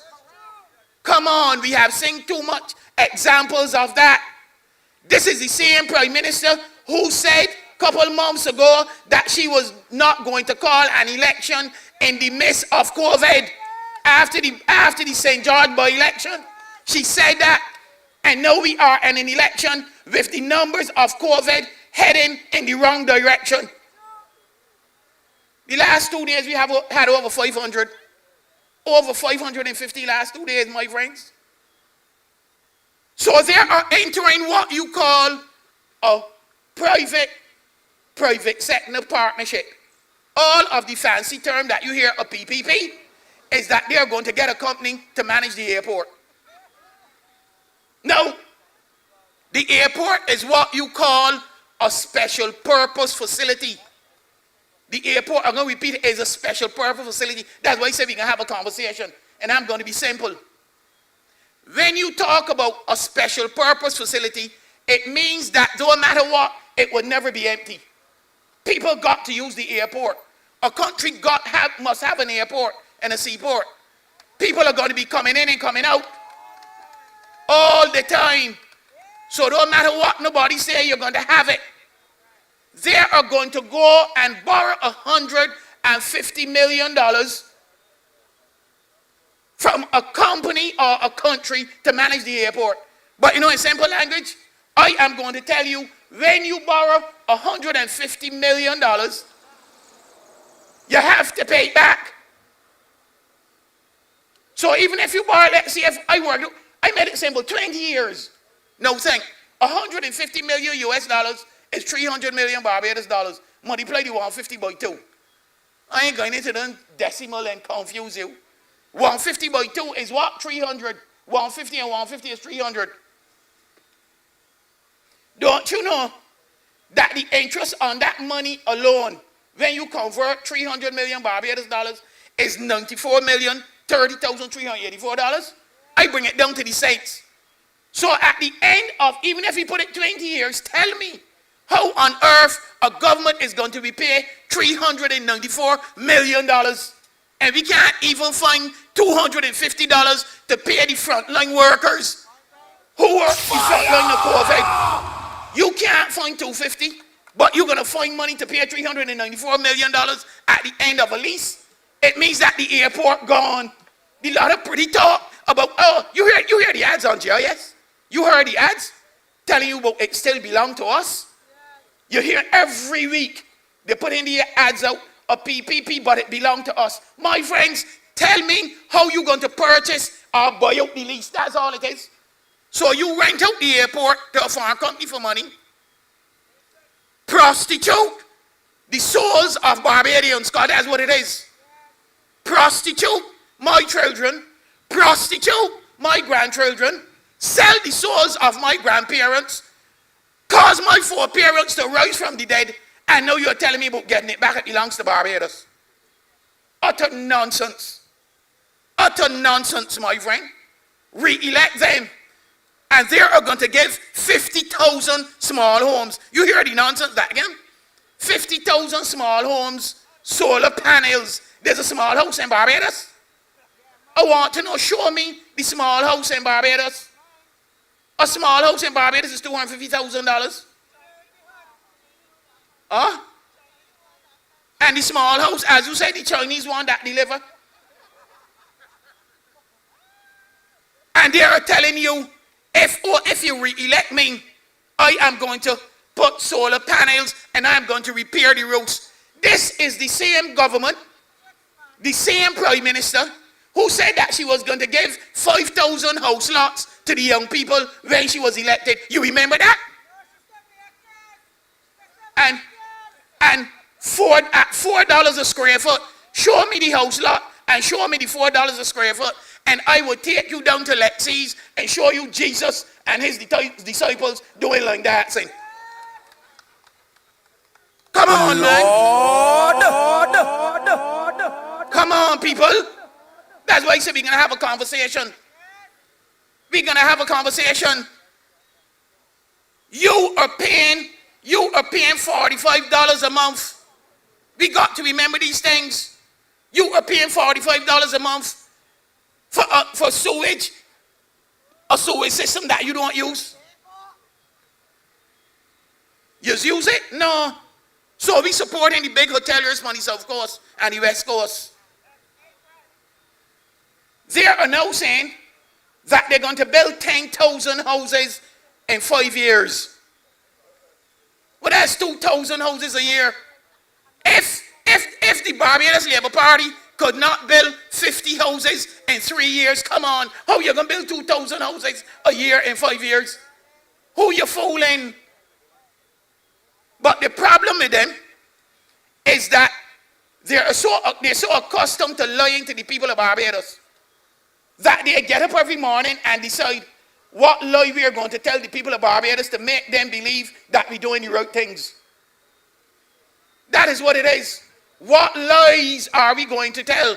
What deception are we going to tell? Tell me, my friends, that is what it is. And I am saying that they have run this country for 3 years on 5 principles, and I would repeat it: lies, deception, deceit, communication, propaganda, and borrowed money. Can't find money to do certain things, but you can find money to pay for your propaganda machine. You can find money to pay David Ellis. You can find money to pay Justin Ram. You can find money to put Pat Paris in the Ministry of Finance. But you know what? We in the Democratic Labour Party, we are going to march to victory come January 19th. My friends in Charnocks, we are accustomed to challenges. The Democratic Labour Party know what it is to be confronted by challenges. And we know how to solve the challenges. Remember, we were there in 1966 when we fought the colonial masters. We were the ones in office. And I want you to sit down and reflect. That's why I said the conversation. Sit down and reflect tonight. As you say your prayers, ask God for guidance, wisdom, and understanding. That's what I ask him for, my friends. That he would open your eyes and remove the scale of deception and the propaganda that had engulfed the country. So we march into victory. They have deceived us. But do not be deceived, because God is not mocked. Whatsoever a man soweth, that he would also reap. And if they sow discord, they are saying that the country is divided. That is why she called an election. But the country isn't divided. It is her team that is divided. It is her team. It is her choir. Because we gave her 30 seats. How could a country give you a full mandate of 30 seats and you saying the country divided? You had all. You had all. But you know what is divided? The choir that is singing is divided. George Payne on one side with 17 singing the alto. And Mayor Morley on the other side with 13 singing the bass. Oh dear me. So we have to look at the issues that confront in this country. And the issues are the high food prices. As you know, food prices have gone through the roof, and they are saying re-elect us, and we're gonna reduce the food prices. Utter madness. Water bills. How could you send to school your children? Tonight, many of you in Charnocks are wondering what bill you're going to pay next month. Whether you're going to pay the water bill at the end of the month, or you're going to pay the light bill. If you're going to pay the insurance on the car, if you're going to pay half of the money for the mortgage, but you don't want to pay half, because what? If you pay half and the mortgage going to arrears, you're in trouble. That is the kind of pressure that Barbadian families are under tonight, and we are in the clutches of the IMF. My friends, the IMF is at our door. In 3 years, we pay the IMF $15.7 million in interest. So I want you to think, my friends, I want you to ponder that a vote for Dr. David Eswick, January 19th, is a vote for the Democratic Labour Party. A vote for the Democratic Labour Party is a vote for the albatross to be removed from the necks of Barbadians.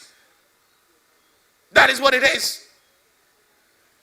So as I said, the general has arrived, Dr. David Eswick. When I'm speaking on military terms, understanding the military, those of us who had anything to do with the military, when you are in boot camp, you get your training. Then when you are on the base, and the general arrives, what do? You salute the general, and you say to the general, permission to come aboard. You salute the general. Lord. And you give the general permission to come aboard. Dr. David Eswick.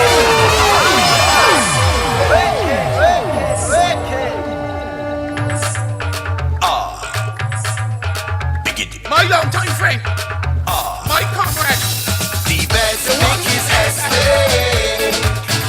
my friend, The best pick is Eswick. The best pick is Eswick. Lord. The best pick, David Eswick.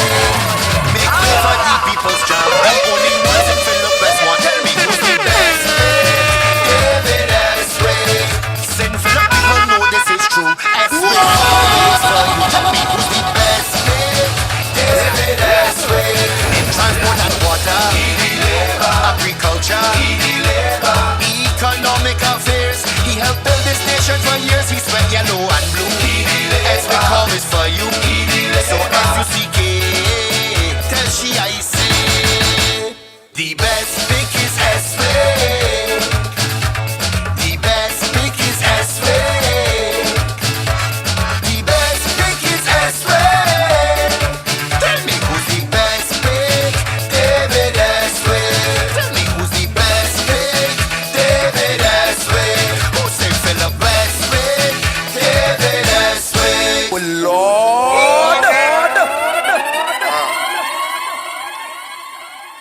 A pleasant good evening to all the residents of Charnocks, residents of Hopefield. I want to say to you that it is a wonderful feeling to be back on the platform of the Democratic Labour Party. And I want to say to you also that when I'm in Charnocks, I feel as though I am home. My mother is a yard from Charnocks. My patriarch of the yards down here is a man named Sonny Yard. And he raised my mother in Pilgrim Place B and down here, right along Charnocks here.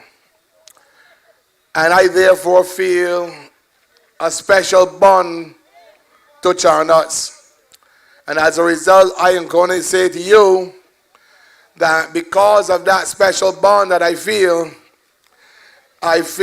very honored to have the opportunity to ask you to give me your vote when the election is called on January the 19th. I am always a very straightforward and practical fella.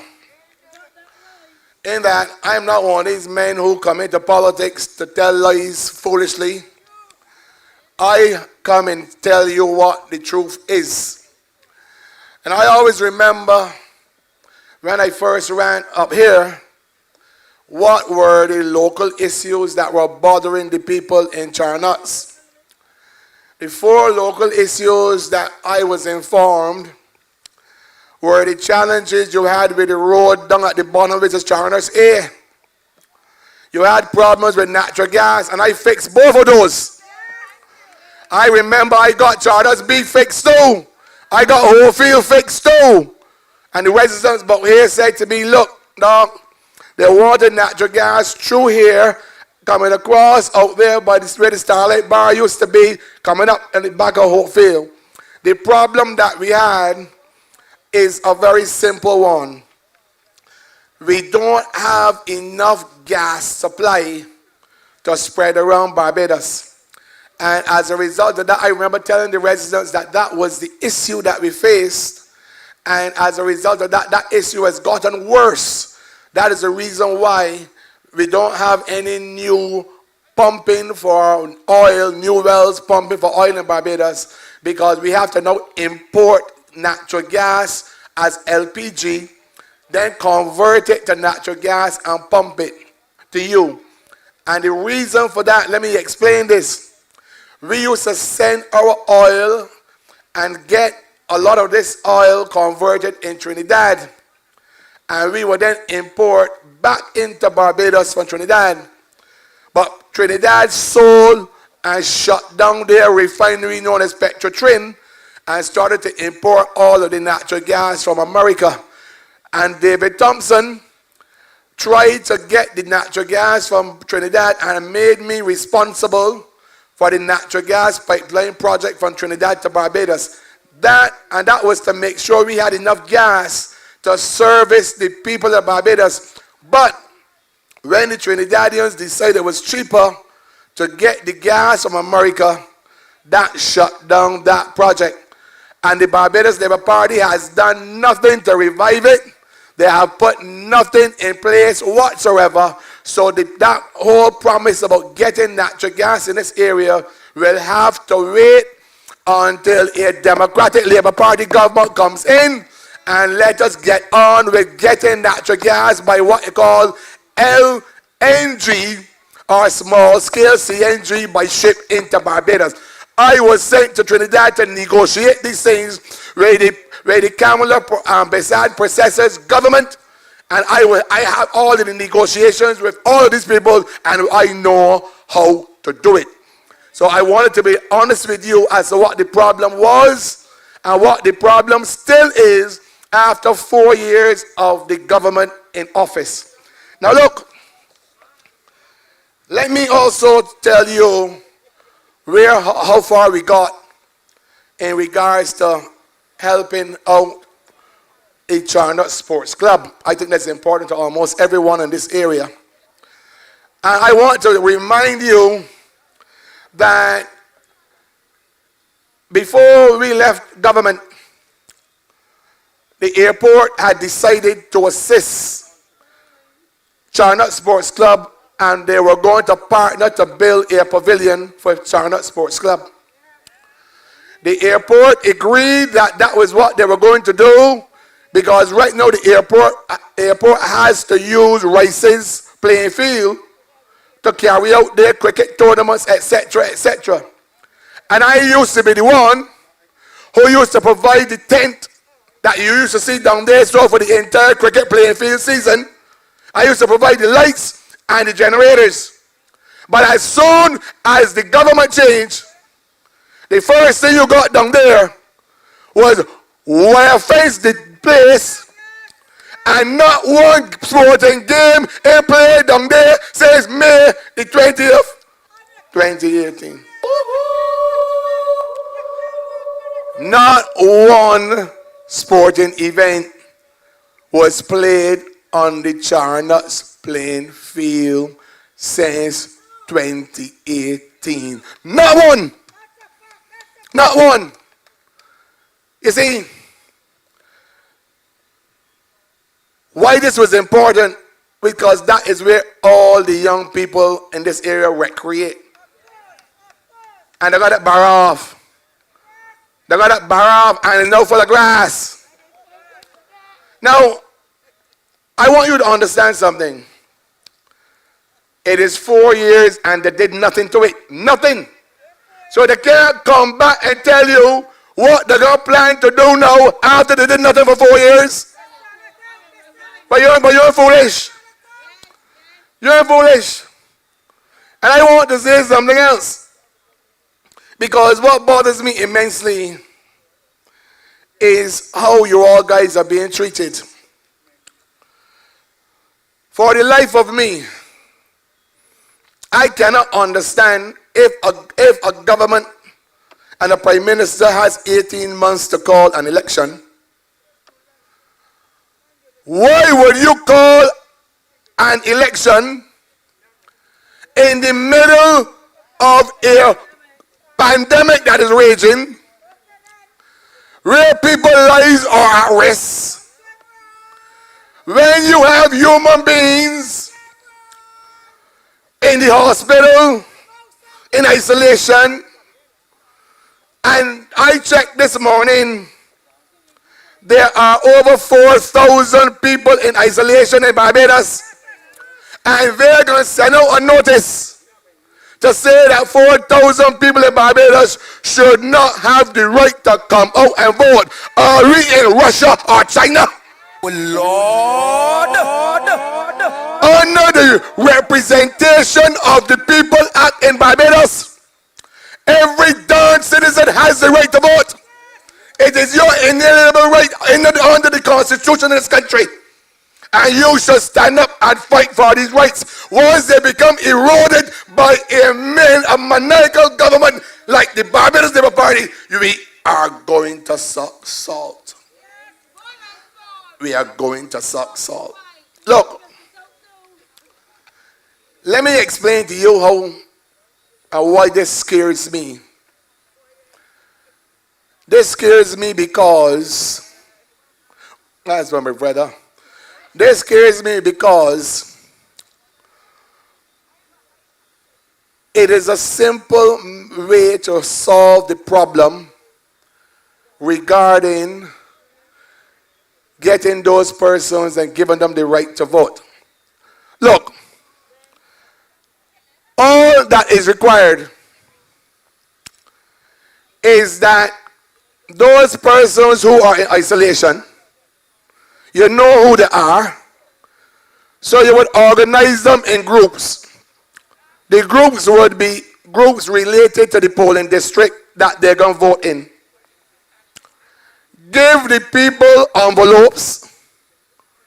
Let the people determine who they want to vote for. Sanitize the envelope. Put it in a box and seal it. Sanitize the box. Carry it to the darn polls. Get sanitizer, open it, and count the vote. What is so hard with that? Why would they choose not to put the appropriate systems in place when there is appropriate technology that allows not only mail-in voting, but it allows voting to be done digitally? These are things that are done all over the world. So why would a government want to stop 4,000 Barbadians from voting on the 19th? I'm not telling you something. With 400 plus cases you're getting on average every 2 to 3 days. Do you know if you had 500 yesterday and those are added to isolation, you get 500 every 3-4 days, you might end up with 10,000 people being disenfranchised from having the right to vote. Listen to what I'm saying to one carefully here. This is a wicked, a vile act. An act perpetuated by some yellow belly sidewinding snakes. Anybody who could be that type of coward, I call them cowards, because if you felt that you had the government won, why would you want to stop people who can walk, who can talk, who can see, who can taste, who can write, who can walk about from voting in Barbados? Understand what I am telling you all, right? And I can only ask you to please do not let it happen. Move this government from office. Because if they get away with doing this sort of thing now, You don't know what they're going to plan to get away with the next time around. And I'm going to tell you one that frightens me most of all. Because they somehow feel that because they had 36, they could do what they want to do. And they could push everything down with their throat. And they're in the opposition, so them could do and treat you as though you have no rights in order to respond to nothing. But I'm going to tell you something. This is what these guys went in and did last about 3-4 months ago. That frightened me. And it frightens me because it is the first time in the history of Barbados that this government has disrespected and dishonored the decisions of the courts in this country. This is the most serious and egregious breach in the history of democracy in Barbados or any other place across the entire Caribbean. The breach that I am talking about is the breach called the separation of powers. This is a fundamental arrangement of government. That is, the judiciary, which is the courts, is separate and distinct from government. Government is the cabinet and is linked to parliament. There are no judges sitting in parliament. There are no judges sitting in cabinet. And that is the reason why it was set up so that when the judge gives an order and adjudicates a case and say, this is the result, the parliament or the cabinet cannot go against it. This is what these scoundrels did. Look, you all would have heard about the police case recently where the police officers took the government to court because the policemen thought they were unfair promotions. The police exercise their rights under the law, and the rights are as follows. 1, they took the matter to court. They took it to the High Court of Barbados. This is the High Court of Barbados, not a magistrate court in front of a magistrate, a High Court in front of a judge. The judge adjudicated and came back with an order, a judgment which says, you do not have a case. The man appealed the case to the Court of Appeal in Barbados, the highest court in Barbados.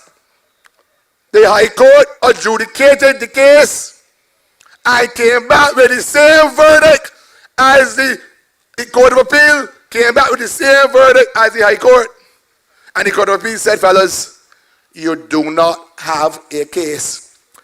These are the two courts in Barbados that judged a particular case and said, and by order, an order means that it is the order of the court and it can only be overturned by another court. This government said to the courts in this country, to hell with one, man. We don't care what the judge says. We don't care anything but no judgment and order. The two courts that said there's no case, to hell with them. We feel that the man got a case and we can pay them out. So they are telling the courts in Barbados, to hell with one. Any government or any politician that can sit down and determine outcome of court cases and which one they accept and which one they are not going to accept is a threat to national democracy, and we got to stop this nonsense. Okay. We have to stop this nonsense. The day a politician can turn the court system against anybody in Barbados, we are on a slippery slope down Mount Everest. And that was one of the reasons why I decided I was going to dust off my 2 old shoes and see if I can get the old knees walking. Because if you don't come back from that type of behavior, you are in Russia, you are in China, you are in Czechoslovakia, you are in Belarus, You are in every dictatorship whenever the courts are controlled by politicians. And I want you, therefore, to understand the serious nature and the gravity of what I'm saying to you this evening. You are the only people who can stop this from going down that road. And I can only ask you, please, let us pull it back from this particular path. I had a problem whenever I was sworn in 3 times as a minister of government.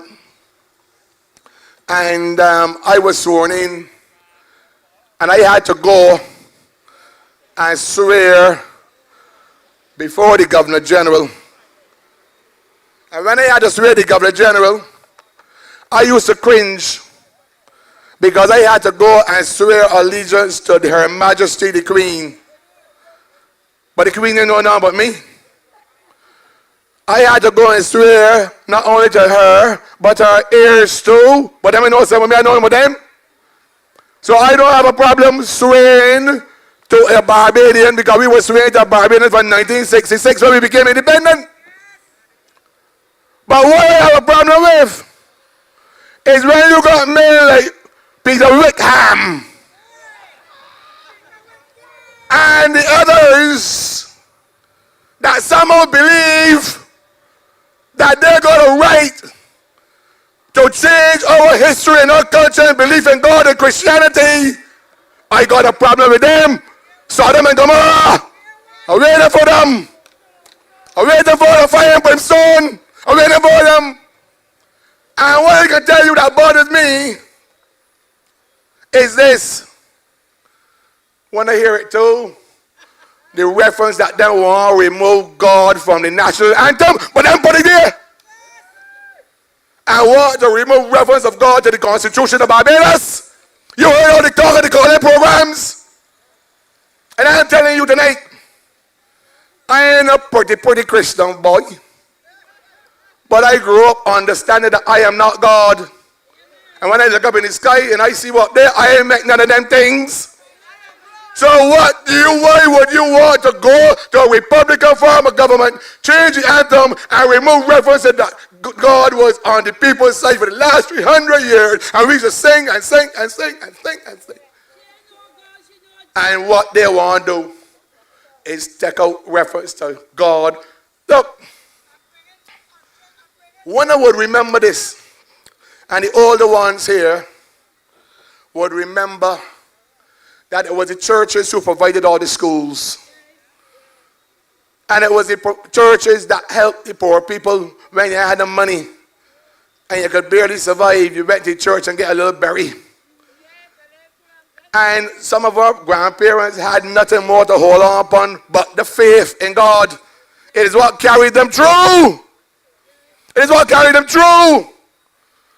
So I am not going to be a hypocrite to my history.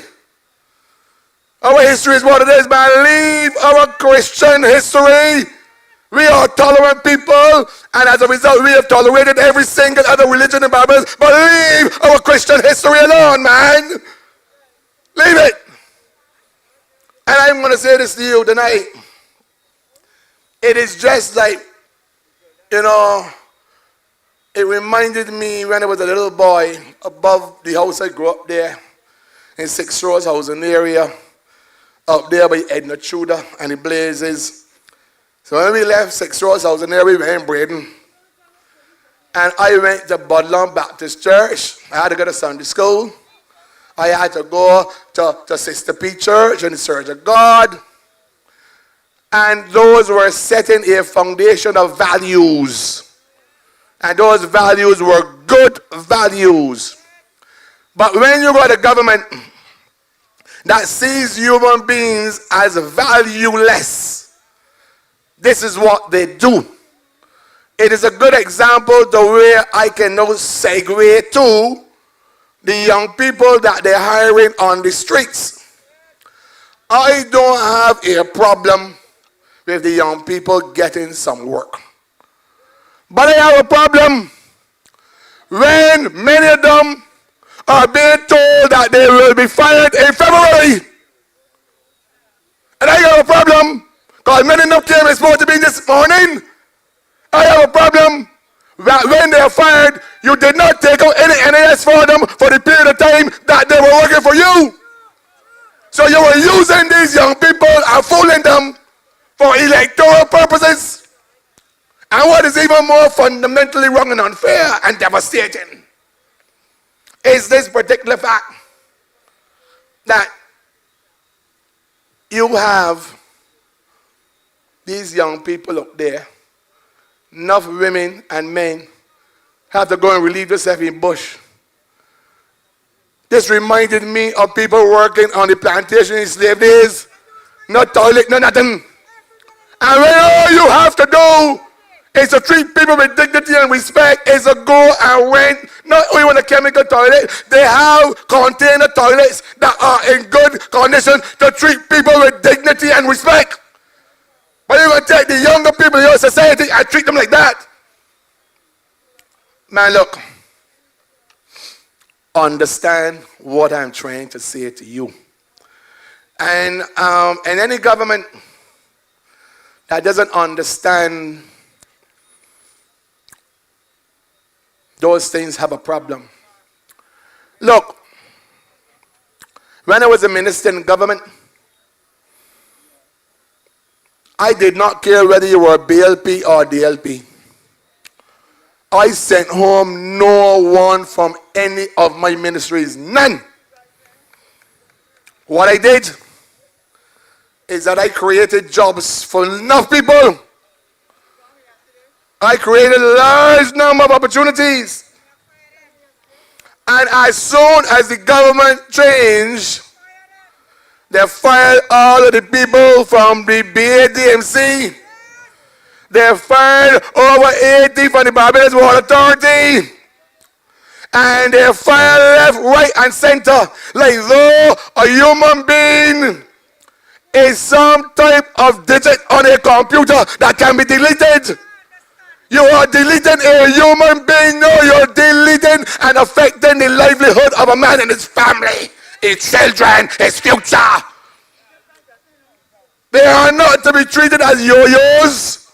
When one government come in, you're yo-in. And when one government goes out, you're yo-out. You can't do that. And that's all I can say to you, ladies and gentlemen, that will not be the politics of this man. It was not when I was there, and I am not going to subscribe to it. You cannot develop a country by developing half of its citizens. It cannot be done. And I feel so strongly about what I'm saying to you that I intend to show you in a matter of a few days exactly how I intend to go about dealing with these matters.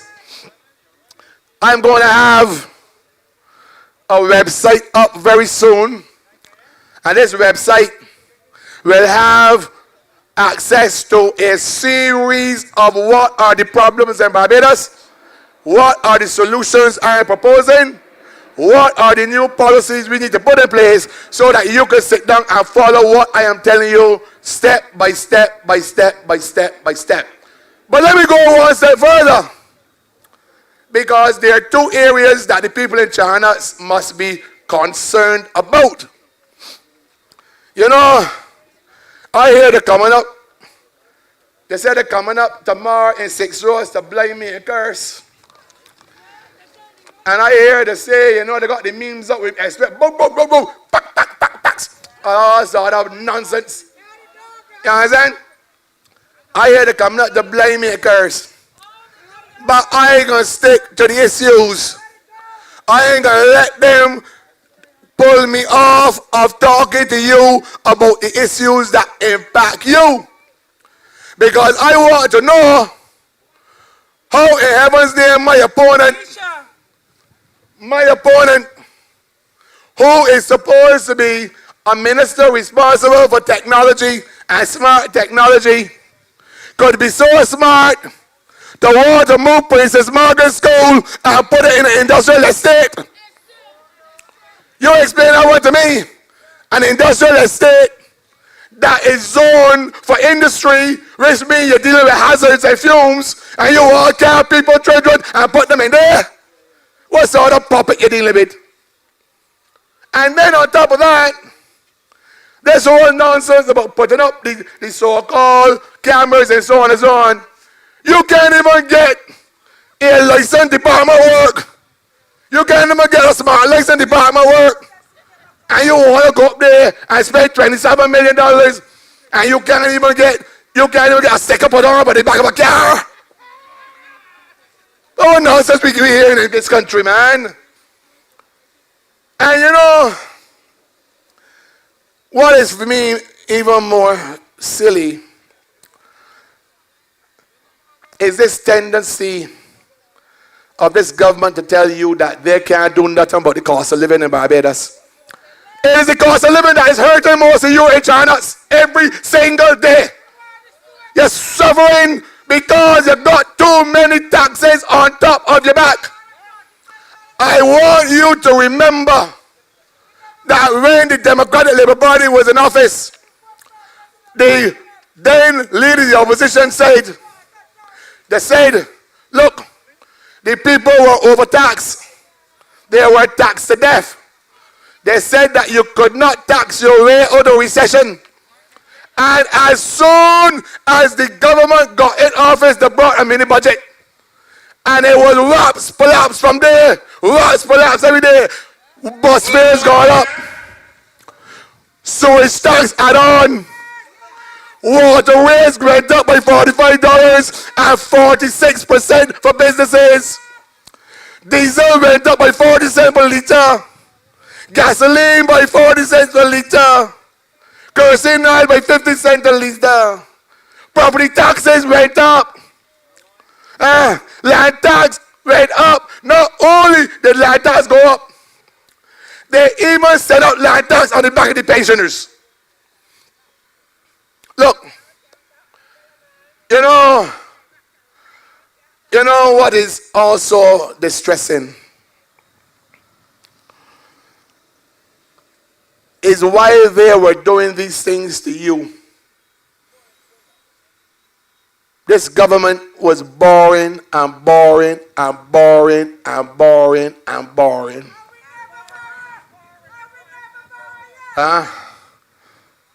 In 3 years, this government has become the highest borrower of money from the IMF. Almost $1 billion from the International Monetary Fund.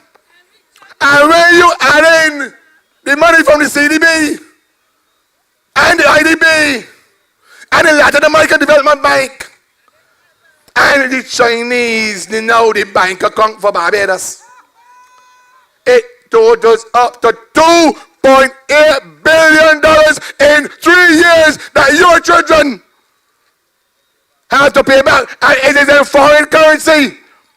So you pray tell me, if the tourism sector lick up because of COVID, the Delta and now the Omicron, where are you going to get the foreign reserves from to pay back that money in the next couple of years? And debt service is restarting next year.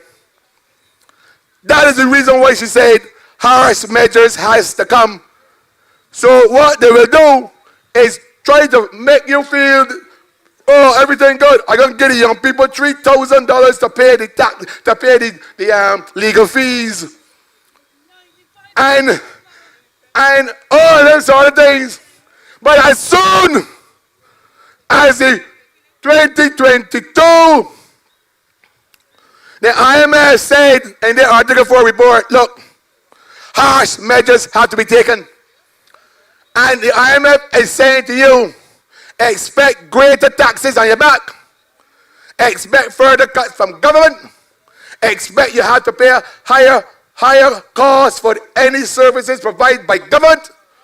And if I were wrong, it was also redefined by the recent actuarial report of NIS that went between 2015 and 2018, August 2015 and 2018. This is what the report said. This is the last one I want to talk to you about, because you need to understand that this is a risk to your pensions and your future. Under them, because of some bad policies that they have taken. Bad policies that they have taken. Look.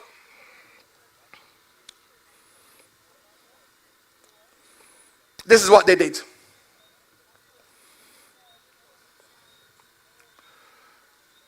The NIS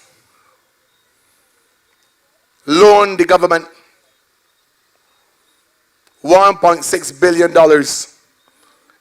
You know how much money that is? $1.6 billion. The government had to pay the NIS for investing in the government. That $1.6 billion. During the debt restructuring, the government took a decision to not pay back the NIS, the $1.6 billion, which is a cash payments over time that the NIS would require to safeguard your pensions in the future. By losing that $1.6 million, the actuarial report said that the NIS will not have enough money to carry out its normal operations by 2028. That is 6 years from now. And if it is true that that is the case, and in August 2021, the government had to borrow $261 million from the International Monetary Fund and use $163 million out of that to put back money in the unemployment fund and put back money in the severance payments fund because they were broke. And you got to remember that during COVID, 40,000 people were home. So those were 40,000 people not contributing to the contributions to the NIS. So pray tell me, ladies and gentlemen, if the report said that NIS operations go negative by 2028, where is the NIS going to get the $1.6 million from that the government decide not to pay them to ensure that you can get a pension in the next 20 or 30 years? Where do they get it from? And what you need to understand is that they did not have to have taken that particular decision. There were other ways to handle it and manage it. And I am going to take my time, as I told you that there's going to be a website coming shortly where I will explain clearly how the NIS, this matter could have been handled so the NIS would not have had to take a loss of $1.6 billion. And I would direct all of you to that website. There will be a number of ads that will go in the media which would tell you where to go and so on and so on. So that you can follow exactly why I'm saying that the NIS did not have to lose that money. It was a very bad policy decision of the government. But what that decision did was that it raised another deeper issue that this government should have known, and therefore it should have told them that to have moved to that decision would cripple Barbados for a long time. Let me explain. Everybody in this country knows we are an aging population.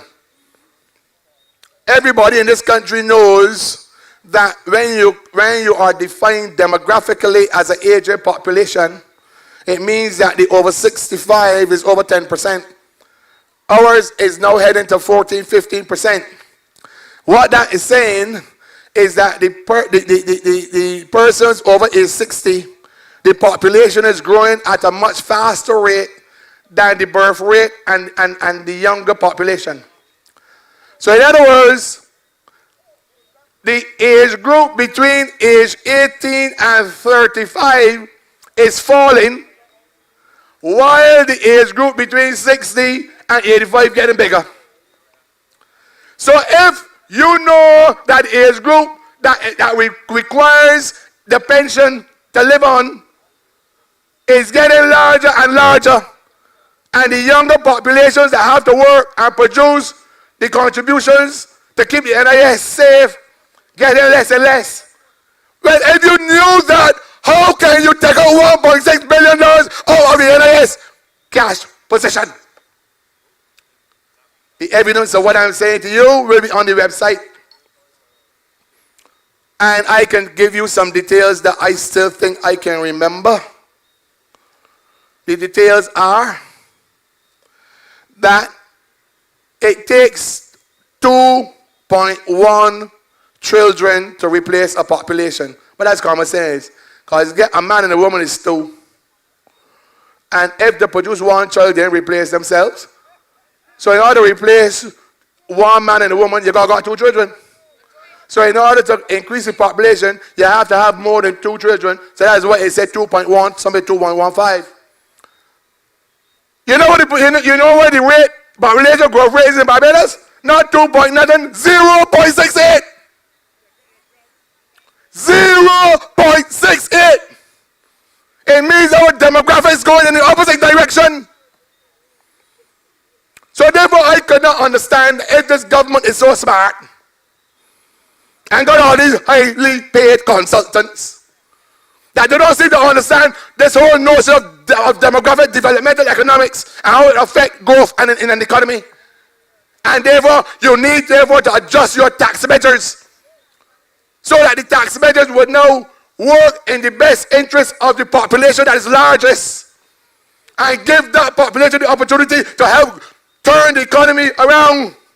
But that's not what they did. That's not what they did. They raised land tax on the people.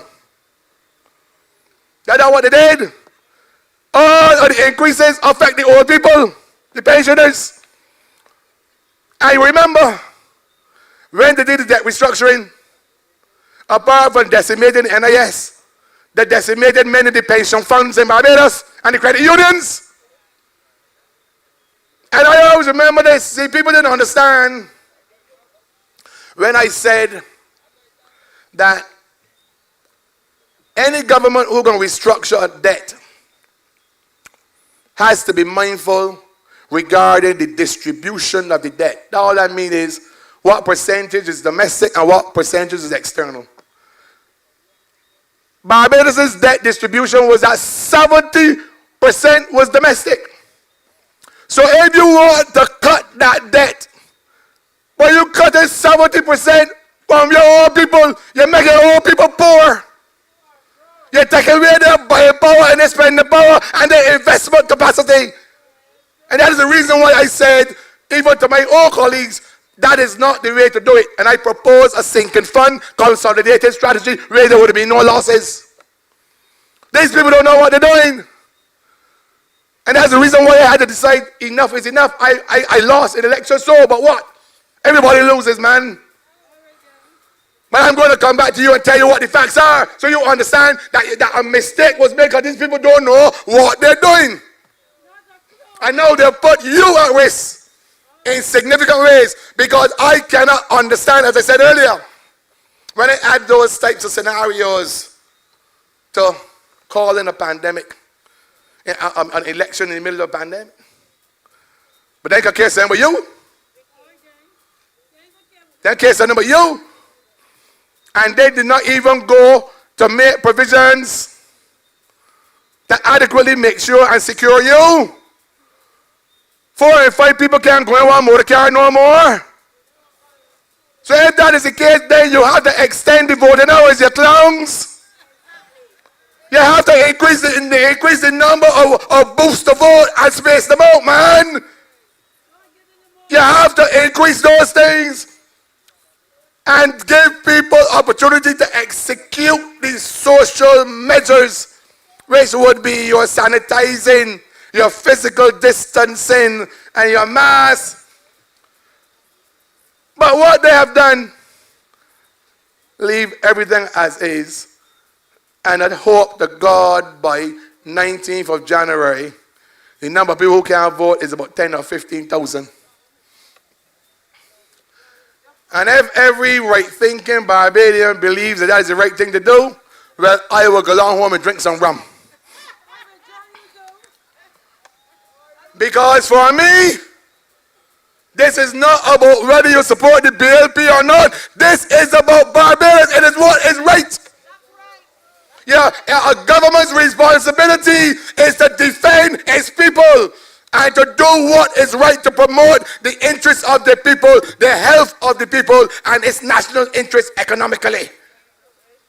That is not what they did. You know, they cussed me last night and said, hey, it's so hard, you stop. Oh, not hard.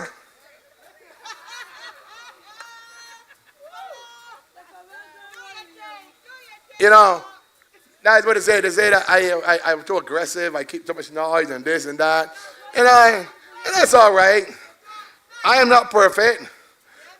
And if they want to move God from the national anthem and they want to remove God from the Constitution, but they can remove me too. And all I can say to you is I know when I speak to you, you all understand what I'm saying. That is what is most important for me. But let me go. Because I have to go and help a young man in Thornbury Hill. But what I want to say to you has to do with a broad issue about this country. And it bothers me every single 8 years. Every 8 years, we go into an IMF program. And every 8 years, the program is the same. You go to the IMF, and this is what the IMF tells you to do. Send home people from the public service. Send home people from statutory corporations. Cut your wages. Cut your salaries. They tell you, increase the service fees. Things like bus fares. It went so far where the service fees went up to get a barrel from Bridgetown. Yeah, if you go over the post, you're going to get increased fees. When you believe in Barbados, you're going to get increase in departure tax. They even went so far as to raise the VAT on the hotels that they need from 7.5% to 10%. They even went so far as add on VAT on top of the import fee on credit cards. They did all that on you. After telling you prior to the last election, you can't tax away with a recession. And when they come in, them are the things they did to you. David Esford and the Democratic Party didn't do it. We knew that you had a difficult time between 2008 and 2018, but it was something called the Great Recession. It was tough. And they came to office promising everything. And as soon as they come in, deeper austerity measures, more fiscal consolidation, which simply means raise taxes and cut government expenditure. And many Barbadians fell for it. Because they were good at what is called blitzing. They were good at public relations. They were good at telling lies in Bajan parlance. For me, all of them should be in the movie called The Transformers. They are Decepticons, all of them. They deceive the people in this country. And the biggest Decepticon is Megatron, but I'm Optimus Prime for them.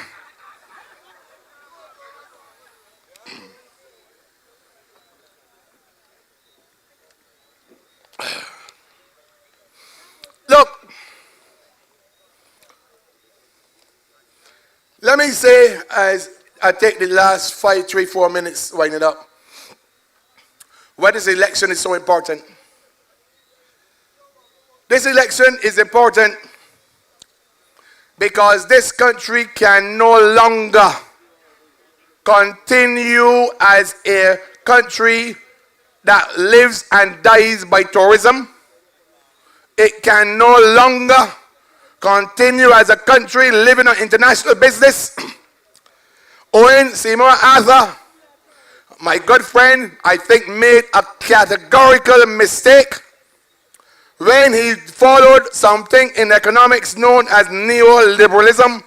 Don't mind the fancy term. It simply means that the government should stay out of the free market and let the market forces determine prices in the country. And Owen Arthur then, because of that, sell off the BDB. He sell off the IDB. And Owen Arthur decided that the way to go forward was to sell the land to foreigners and build more hotels. What he didn't understand was that when you were doing that, you were increasing your vulnerability to external shocks like COVID. And whenever there's a recession overseas, Barbados cannot survive because we can't produce our own food. We don't produce our own goods and services. As a result, many countries who went down that road shut down or didn't invest in manufacturing, utilizing domestic inputs. Many people then invest in agriculture to move from primary agriculture to value-added agriculture. It was a sad mistake. Let me give you the best example of that caused the destruction of Venezuela. When Chavez had all of the oil money coming in, Chavez did not seem to have understood an old saying in Barbados, what goes up, let's come down. So when it was riding high, with oil prices at $140 a barrel, Venezuela was rich. And what Chavez said is that Chavez decided it is best to import all his food and shut down all of the domestic capacity to produce food and produce goods and services. He could import, but when the oil prices fell and he did not have the money to import the goods and services, all of the supermarket shelves in Venezuela went bare. And the people were hungry on the streets. You will see it on the news. And he had no choice but to do an economic activity that I would describe at another stage. But the point is, any country that gives its capacity to take care of itself to somebody else is a clown. And I am telling you that one of the things I am going to push aggressively in the next administration with the Democratic Labour Party is that we are going to try our best to be self-sufficient. We are going to invest heavily in manufacturing. We will invest heavily in agriculture value-added. We will also continue to invest heavily in a modern infrastructure for the tourism sector and hospitality. Let me give you an example of what I mean, so you will understand exactly what I'm saying. You see the same young people you got on the blocks who get into work. Wouldn't it be better if those young people were attached to the BADMC producing food? Wouldn't it be better if those young people were attached to a government department, those who have clerical skills working and producing within the economy? Wouldn't it have been better if there were job attachments to manufacturing in areas where they want skills, where they're going to provide the opportunity for work, but government pay them as they're paying them now? They will be permanent employees, but what would happen is that they are now productive, producing goods and services for you and me, so that they don't have permanent jobs that can be paid, help driving economic activity in the country. And all we have to do is multiply that by what I'm going to tell you. This government spends, if my memory serves me correctly, about $27 million on welfare. They give the money to people and the persons are not working. Wouldn't it not be better to pay the people and give them jobs to help produce goods and services for the country? But my rocket science, give them a good job on the same welfare funds and put them to work. Put them to work. Let them work for the BAMC, BADMC. Let them work within government doing something productive. You go in many government departments and say you see one body there in a long line all the way down the road. Put the people to work. Train them. Let them do something.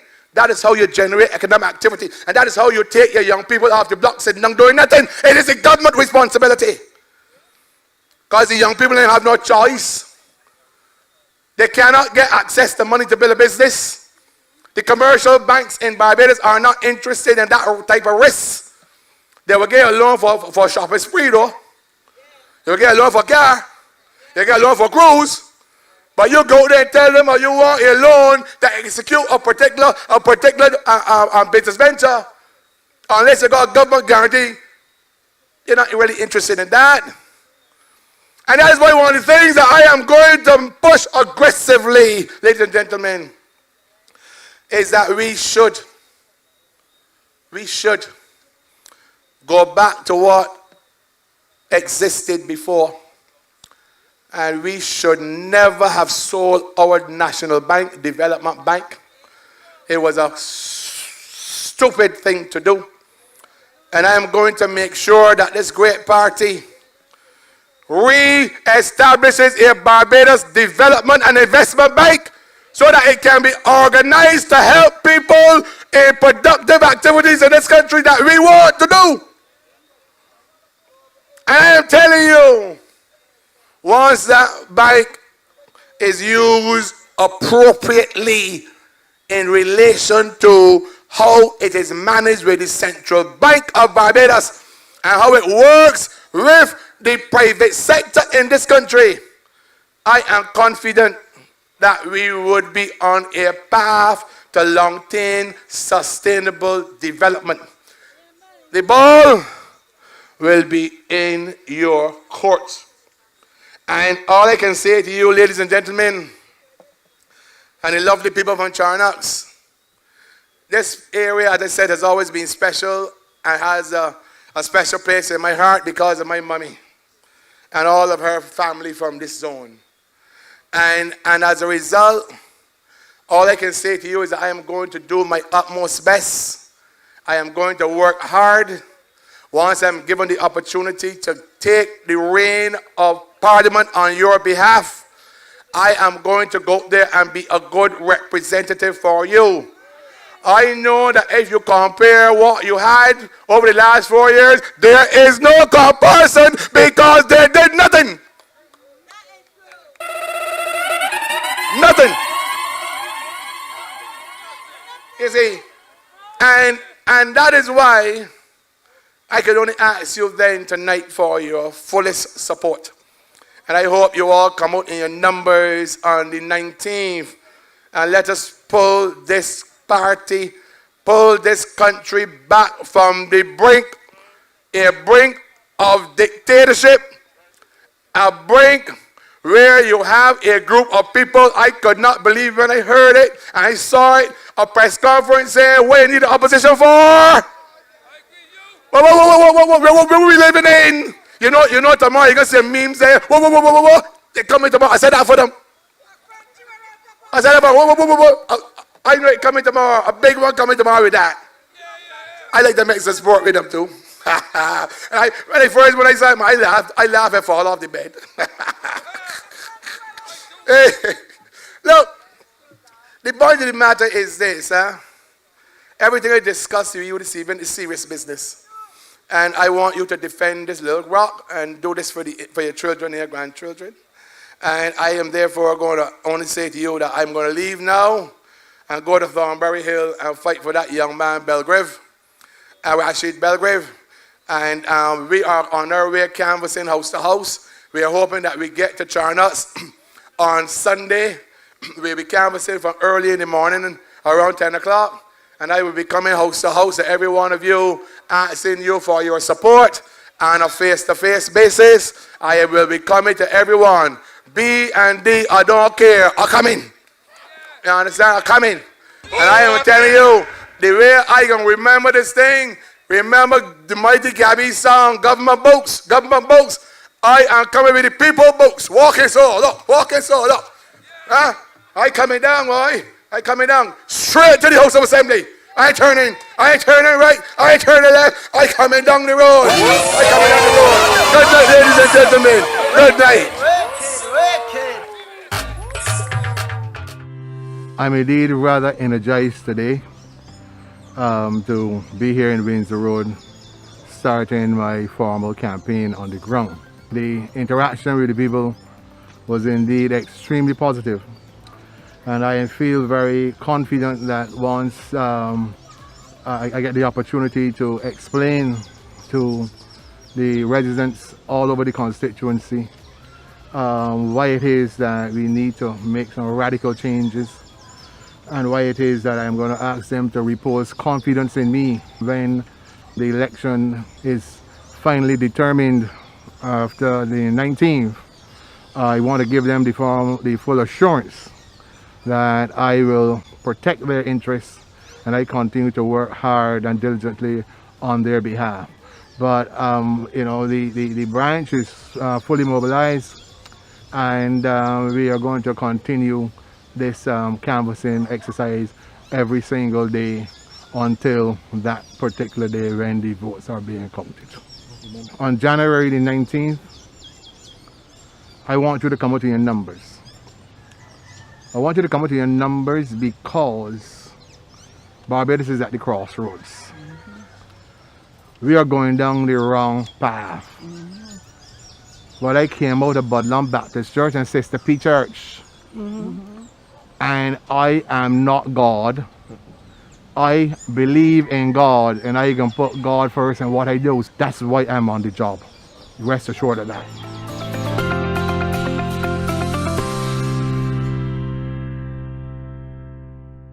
I know Dr. Esbit from time a little boy. His family, everything, he was a good family. He come along poor, but he had pride, And from small, he always liked people. The doc is my man for years. Always was, always will be. You go to the doc for anything. He'll be there for you. Yes, I want Dr. Esbit to get back in, because he was always nice to us when he was in, not we alone, the whole neighborhood. So he deserved back his seat that he was being robbed off. You know that. But otherwise, he's good. I know he become a man and doctor. He help people. Also, know he's a politician. He help people more. Because the last gentleman that was running, he never went to nobody's house. No, he never walked around to let you know that he's running. No, nothing like that. So Dr. Esbit deserved back his seat. And vote X for David. Esbit, I tell it to everybody. It is Esbit, more Esbit, frontward Esbit, and back Esbit. Vote for the doc. He is your man for you. Always for you and always for us. That is enough.